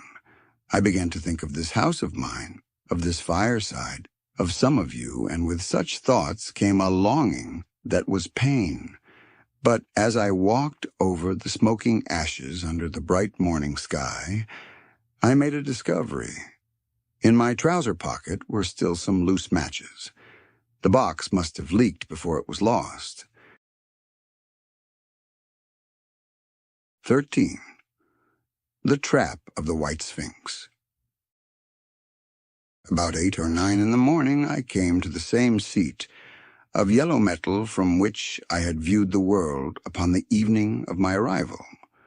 I thought of my hasty conclusions upon that evening, and could not refrain from laughing bitterly at my confidence. Here was the same beautiful scene, the same abundant foliage, the same splendid palaces and magnificent ruins, the same silver river running between its fertile banks. The gay robes of the beautiful people moved hither and thither among the trees. Some were bathing in exactly the place where I had saved Weena, and that suddenly gave me a keen stab of pain, and like blots upon the landscape rose the cupolas above the ways to the underworld. I understood now what all the beauty of the overworld people covered. Very pleasant was their day, as pleasant as the day of the cattle in the field. Like the cattle, they knew of no enemies and provided against no needs, and their end was the same. I grieved to think how brief the dream of the human intellect had been. It had committed suicide. It had set itself steadfastly towards comfort and ease, a balanced society with security and permanency as its watchword. It had attained its hopes to come to this at last. Once, life and property must have reached almost absolute safety. The rich had been assured of his wealth and comfort, the toiler assured of his life and work. No doubt in that perfect world there had been no unemployed problem, no social question left unsolved, and a great quiet had followed. It is a law of nature we overlook, that intellectual versatility is the compensation for change, danger, and trouble. An animal perfectly in harmony with its environment is a perfect mechanism. Nature never appeals to intelligence until habit and instinct are useless. There is no intelligence where there is no change and no need of change. Only those animals partake of intelligence that have to meet a huge variety of needs and dangers. So, as I see it, the upper-world man had drifted towards his feeble prettiness, and the underworld to mere mechanical industry. But that perfect state had lacked one thing even for mechanical perfection: absolute permanency. Apparently, as time went on, the feeding of an underworld, however it was effected, had become disjointed. Mother Necessity, who had been staved off for a few thousand years, came back again, and she began below. The underworld being in contact with machinery, which, however perfect, still needs some little thought outside habit, had probably retained perforce rather more initiative, if less of every other human character, than the upper. And when other meat failed them, they turned to what old habit had hitherto forbidden. So I say I saw it in my last view of the world of 800 and 2701. It may be as wrong an explanation as mortal wit could invent. It is how the thing shaped itself to me, and as that I give it to you. After the fatigues, excitements, and terrors of the past days, and in spite of my grief, this seat and the tranquil view and the warm sunlight were very pleasant. I was very tired and sleepy, and soon my theorizing passed into dozing. Catching myself at that, I took my own hint, and spreading myself out upon the turf, I had a long and refreshing sleep. I awoke a little before sunsetting. I now felt safe against being caught napping by the Morlocks, and stretching myself, I came on down the hill towards the white Sphinx.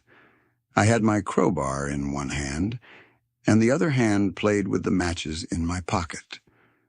And now came a most unexpected thing.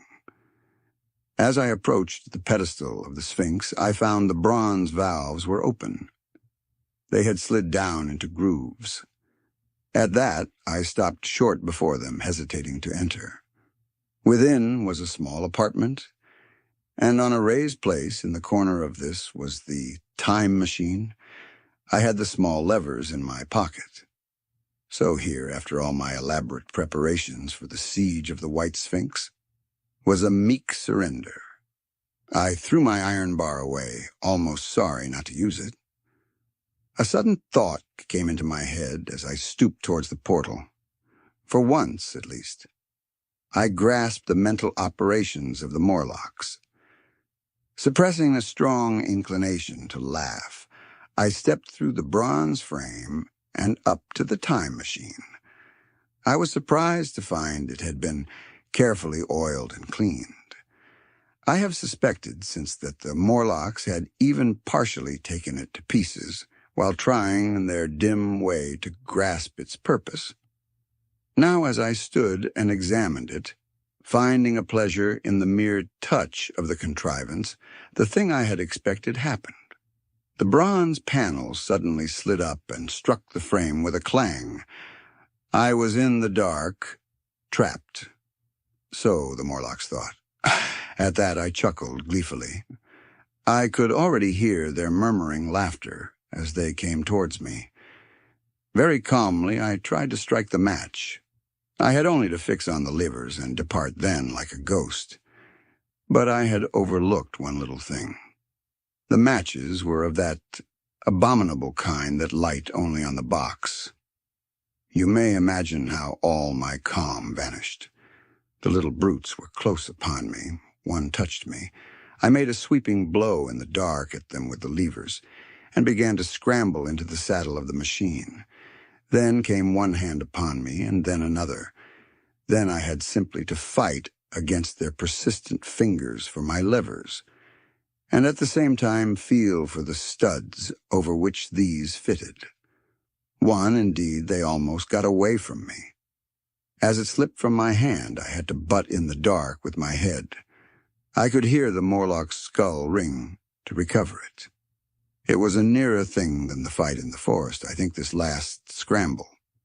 But at last, the lever was fixed and pulled over. The clinging hands slipped from me. The darkness presently fell from my eyes. I found myself in the same gray light and tumult I have already described. 14. The Further Vision. I have already told you of the sickness and confusion that comes with time traveling, and this time I was not seated properly in the saddle, but sideways and in an unstable fashion. For an indefinite time, I clung to the machine as it swayed and vibrated, quite unheeding how I went. And when I brought myself to look at the dials again, I was amazed to find where I had arrived. One dial records days, and another thousands of days, another millions of days, and another thousands of millions. Now, instead of reversing the levers, I had pulled them over so as to go forward with them, and when I came to look at these indicators, I found that the thousands hand was sweeping round as fast as the seconds hand of a watch into futurity. As I drove on, a peculiar change crept over the appearance of things. The palpitating grayness grew darker. Then, though I was still traveling with prodigious velocity, the blinking succession of day and night, which was usually indicative of a slower pace, returned and grew more and more marked. This puzzled me very much at first. The alternations of night and day grew slower and slower, and so did the passage of the sun across the sky, until they seemed to stretch through centuries.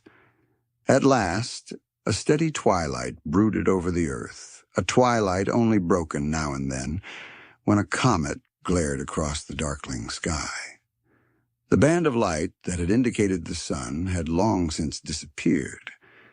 For the sun had ceased to set. It simply rose and fell in the west, and grew ever broader and more red. All trace of the moon had vanished. The circling of the stars, growing slower and slower, had given place to creeping points of light. At last, some time before I stopped, the sun, red and very large, halted motionless upon the horizon, a vast dome glowing with a dull heat, and now and then suffering a momentary extinction. At one time, it had for a little while glowed more brilliantly again, but it speedily reverted to its sullen red heat. I perceived by this slowing down of its rising and setting that the work of the tidal drag was done. The earth had come to rest with one face to the sun, even as in our own time the moon faces the earth. Very cautiously, for I remembered my former headlong fall, I began to reverse my motion. Slower and slower went the circling hands until the thousands one seemed motionless, and the daily one was no longer a mere mist upon its scale. Still slower until the dim outlines of a desolate beach grew visible. I stopped very gently and sat upon the time machine looking around. The sky was no longer blue. Northeastward it was inky black, and out of the blackness shone brightly and steadily the pale white stars. Overhead it was a deep Indian red and starless, and southeastward it grew brighter to a glowing scarlet, where, cut by the horizon, lay the huge hole of the sun, red and motionless. The rocks about me were of a harsh reddish color, and all the trace of life that I could see at first was the intensely green vegetation that covered every projecting point on their southeastern face. It was the same rich green that one sees on forest moss or on the lichen in caves, plants which, like these, grow in a perpetual twilight. The machine was standing on a sloping beach. The sea stretched away to the southwest, to rise into a sharp, bright horizon against the wan sky. There were no breakers and no waves, for not a breath of wind was stirring. Only a slight, oily swell rose and fell like a gentle breathing, and showed that the eternal sea was still moving and living. And along the margin, where the water sometimes broke, was a thick incrustation of salt, pink under the lurid sky. There was a sense of oppression in my head, and I noticed that I was breathing very fast. The sensation reminded me of my only experience of mountaineering, and from that I judged the air to be more rarefied than it is now.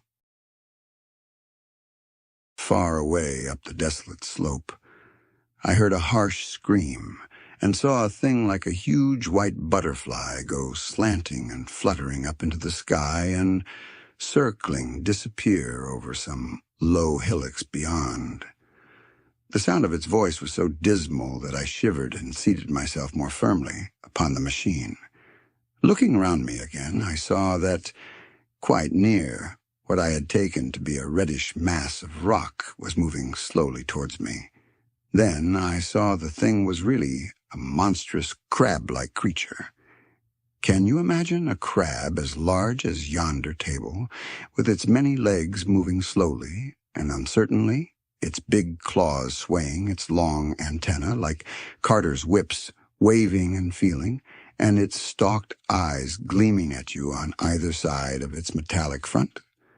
Its back was corrugated and ornamented with ungainly bosses, and a greenish incrustation blotched it here and there. I could see the many palps of its complicated mouth flickering and feeling as it moved.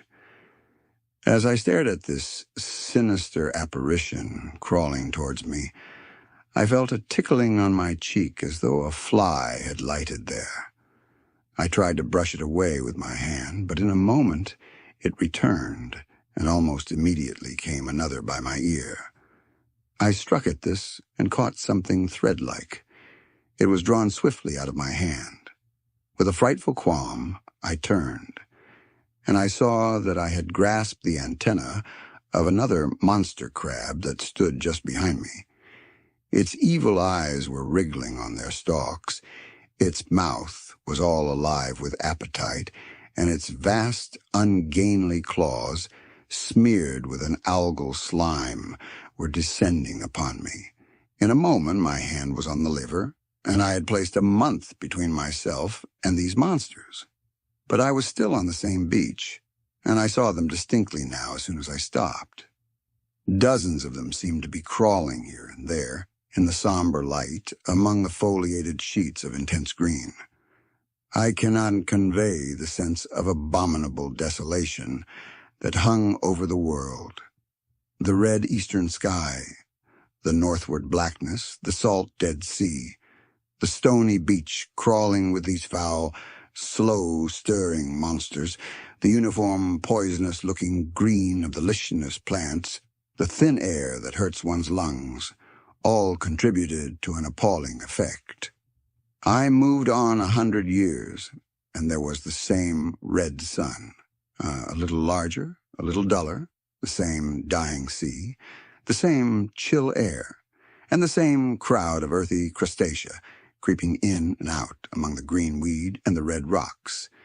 And in the westward sky I saw a curved pale line like a vast new moon.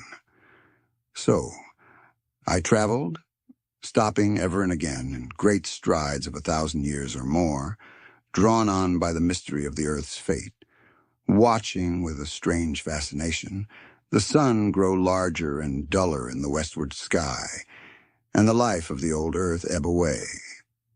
At last, more than 30 million years hence, the huge red-hot dome of the sun had come to obscure nearly 1/10 part of the darkling heavens.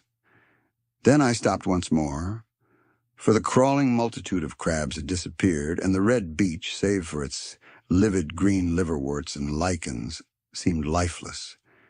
And now it was flecked with the white. A bitter cold assailed me. Rare white flakes ever and again came eddying down. To the northeastward, the glare of snow lay under the starlight of the sable sky, and I could see an undulating crest of hillocks, pinkish white. There were fringes of ice along the sea margin, with drifting masses farther out. But the main expanse of that salt ocean, all bloody under the eternal sunset, was still unfrozen. I looked about me to see if any traces of animal life remained. A certain indefinable apprehension still kept me in the saddle of the machine. But I saw nothing moving, in earth or sky or sea. The green slime on the rocks alone testified that life was not extinct. A shallow sandbank had appeared in the sea, and the water had receded from the beach.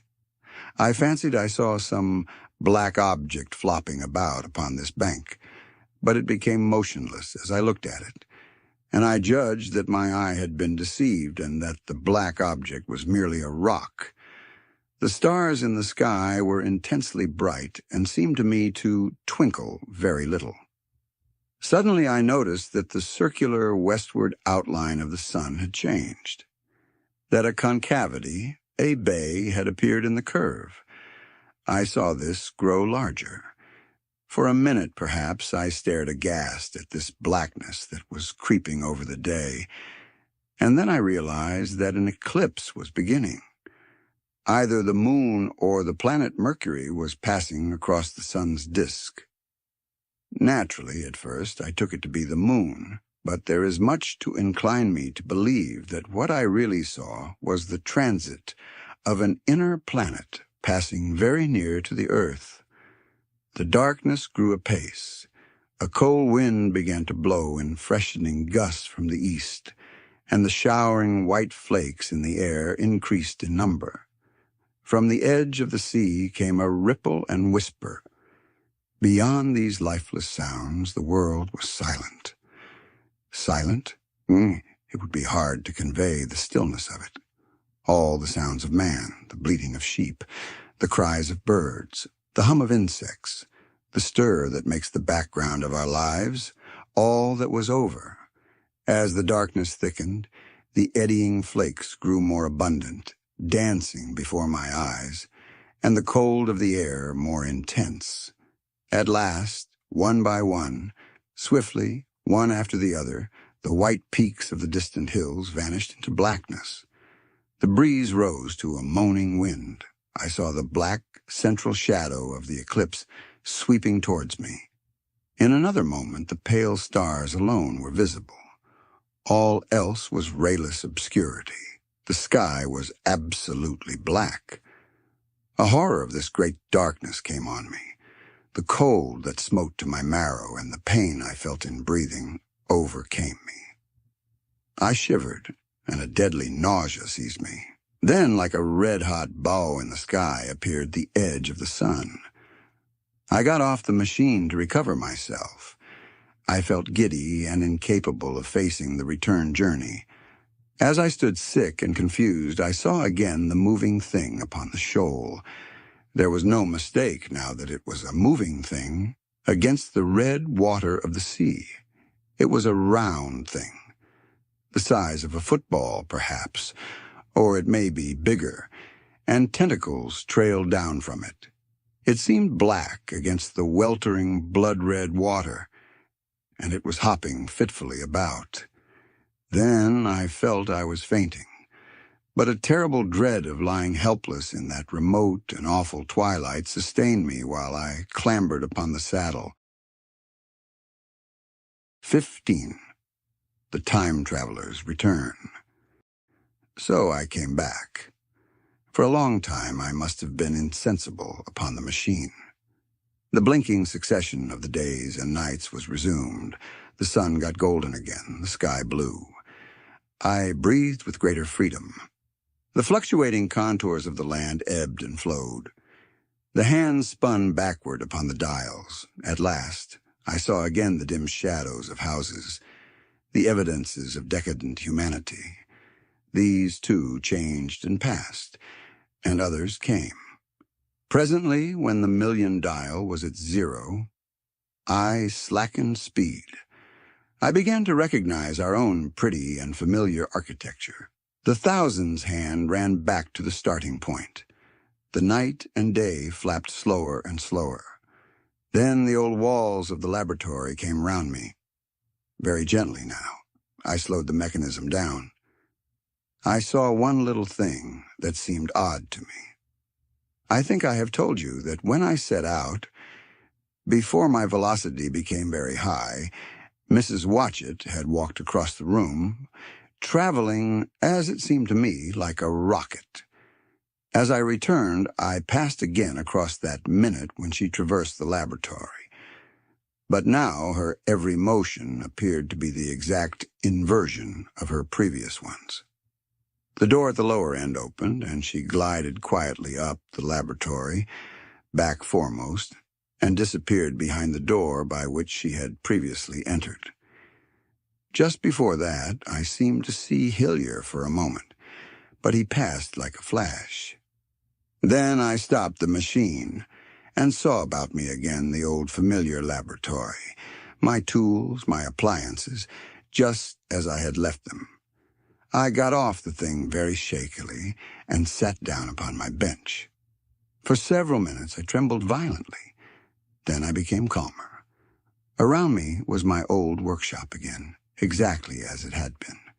I might have slept there, and the whole thing have been a dream. And yet, not exactly. The thing had started from the southeast corner of the laboratory. It had come to rest again in the northwest, against the wall where you saw it. That gives you the exact distance from my little lawn to the pedestal of the white Sphinx, into which the Morlocks had carried my machine. For a time, my brain went stagnant. Presently, I got up and came through the passage here, limping because my heel was still painful, and feeling sorely begrimed. I saw the Pall Mall Gazette on the table by the door. I found the date was indeed today, and looking at the timepiece, saw the hour was almost 8 o'clock. I heard your voices and the clatter of plates. I hesitated. I felt so sick and weak. Then I sniffed good wholesome meat and opened the door on you. You know the rest. I washed and dined, and now I'm telling you the story. 16. After the story. I know, he said after a pause, and that all this will be absolutely incredible to you, but to me the one incredible thing's that I'm here tonight in this old familiar room, looking into your friendly faces and telling you these strange adventures. He looked at the medical man. No, I cannot expect you to believe it. Take it as a lie or a prophecy. Say I dreamed it in the workshop. Consider I have been speculating upon the destinies of our race until I have hatched this fiction. Treat my assertion of its truth as a mere stroke of art to enhance its interest. And taking it as a story, what do you think of it? He took up his pipe and began, in his old accustomed manner, to tap with it nervously upon the bars of the grate. There was a momentary stillness, then chairs began to creak and shoes to scrape upon the carpet. I took my eyes off the time traveler's face and looked round at his audience. They were in the dark, and little spots of color swam before them. The medical man seemed absorbed in the contemplation of our host. The editor was looking hard at the end of his cigar, the 6th. The journalist fumbled for his watch. The others, as far as I remember, were motionless. The editor stood up with a sigh. "What a pity it is you're not a writer of stories," he said, putting his hand on the time traveler's shoulder. "You don't believe it?" "Well, I thought not." The time traveler turned to us. "Where are the matches?" he said. He lit one and spoke over his pipe, puffing. "To tell you the truth, I hardly believe it myself. And yet—" His eye fell with a mute inquiry upon the withered white flowers upon the little table. Then he turned over the hand holding his pipe, and I saw he was looking at some half-healed scars on his knuckles. The medical man rose, came to the lamp, and examined the flowers. "The Guinniseum's odd," he said. The psychologist leant forward to see, holding out his hand for a specimen. "I'm hanged if it isn't 1:15, said the journalist. "How shall we get home?" "Plenty of cabs at the station," said the psychologist. "It's a curious thing," said the medical man, "but I certainly don't know the natural order of these flowers. May I have them?" The time traveler hesitated. Then suddenly, "Certainly not." "Where did you really get them?" said the medical man. The time traveler put his hand to his head. He spoke like one who was trying to keep hold of an idea that eluded him. "They were put into my pocket by Weena when I traveled into time." He stared round the room. "I'm damned if it isn't all going. This room and you and the atmosphere of every day is too much for my memory. Did I ever make a time machine? Or a model of a time machine? Or is it all only a dream? They say life is a dream, a precious poor dream at times, but I can't stand another that won't fit. It's madness. And where did the dream come from? I must look at that machine, if there is one." He caught up the lamp swiftly and carried it, flaring red, through the door into the corridor. We followed him.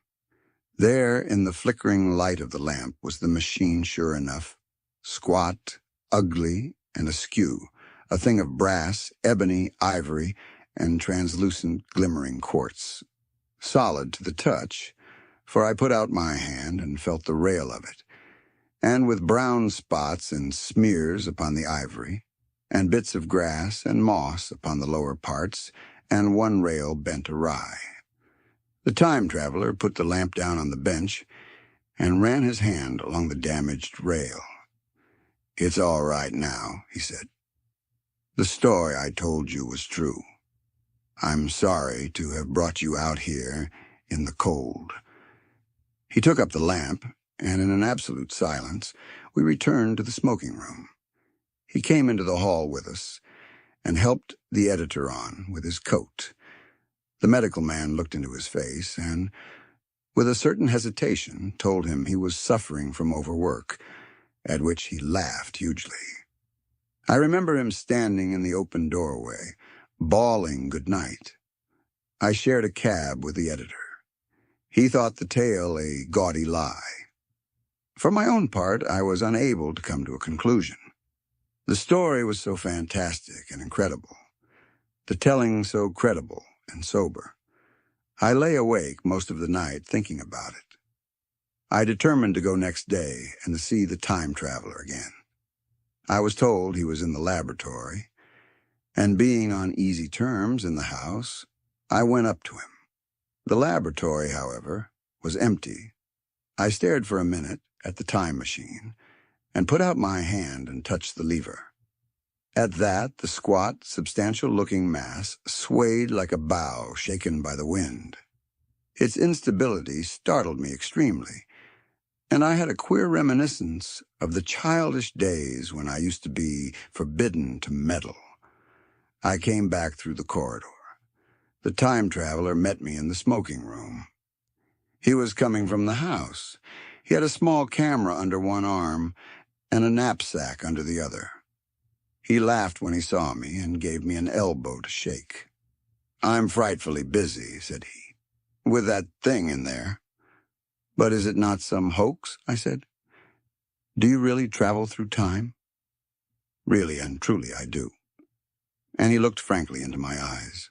He hesitated. His eye wandered about the room. "I only want half an hour," he said. "I know why you came, and it's awfully good of you. There's some magazines here." If you'll stop to lunch, I'll prove you this time, traveling up to the hilt, specimens and all. If you'll forgive my leaving you now. I consented, hardly comprehending then the full import of his words, and he nodded and went on down the corridor. I heard the door of the laboratory slam, seated myself in a chair, and took up a daily paper. What was he going to do before lunchtime? Then suddenly I was reminded by an advertisement that I had promised to meet Richardson, the publisher, at 2. I looked at my watch and saw that I could barely save that engagement. I got up and went down the passage to tell the time traveler. As I took hold of the handle of the door, I heard an exclamation, oddly truncated at the end, and a click and a thud. A gust of air whirled round me as I opened the door, and from within came the sound of broken glass falling on the floor. The time traveler was not there. I seemed to see a ghostly, indistinct figure, sitting in a whirling mass of black and brass for a moment, a figure so transparent that the bench behind, with its sheets of drawings, was absolutely distinct. But this phantasm vanished as I rubbed my eyes. The time machine had gone. Save for a subsiding stir of dust, the further end of the laboratory was empty. A pane of the skylight had apparently just been blown in. I felt an unreasonable amazement. I knew that something strange had happened, and for the moment could not distinguish what the strange thing might be. As I stood staring, the door into the garden opened, and the manservant appeared. We looked at each other. Then ideas began to come. "Has Mr. gone out that way?" said I. "No, sir. No one has come out this way. I was expecting to find him here." At that, I understood. At the risk of disappointing Richardson, I stayed on, waiting for the time traveler, waiting for the second, perhaps still stranger story, and the specimens and photographs he would bring with him. But I am beginning now to fear that I must wait a lifetime. The time traveler vanished 3 years ago, and, as everybody knows now, he has never returned. Epilogue. One cannot choose but wonder. Will he ever return? It may be that he swept back into the past and fell among the blood-drinking, hairy savages of the age of unpolished stone, into the abysses of the Cretaceous Sea, or among the grotesque saurians, the huge reptilian brutes of the Jurassic times. He may even now, if I may use the phrase, be wandering on some plesiosaurus-haunted oolitic coral reef, or beside the lonely saline seas of the Triassic Age. Or did he go forward into one of the nearer ages, in which men are still men, but with the riddles of our own time answered, and its wearisome problem solved?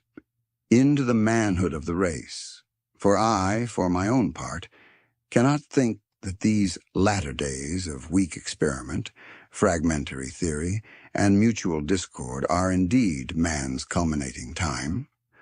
I say for my own part. He, I know, for the question had been discussed among us long before the time machine was made, thought but cheerlessly of the advancement of mankind, and saw in the growing pile of civilization only a foolish heaping that must inevitably fall back upon and destroy its makers in the end. If that is so, it remains for us to live as though it were not so. But to me the future is still black and blank, is a vast ignorance, lit at a few casual places by the memory of his story. And I have by me, for my comfort, 2 strange white flowers, shriveled now, and brown and flat and brittle, to witness that even when mind and strength had gone, gratitude and a mutual tenderness still lived on in the heart of man.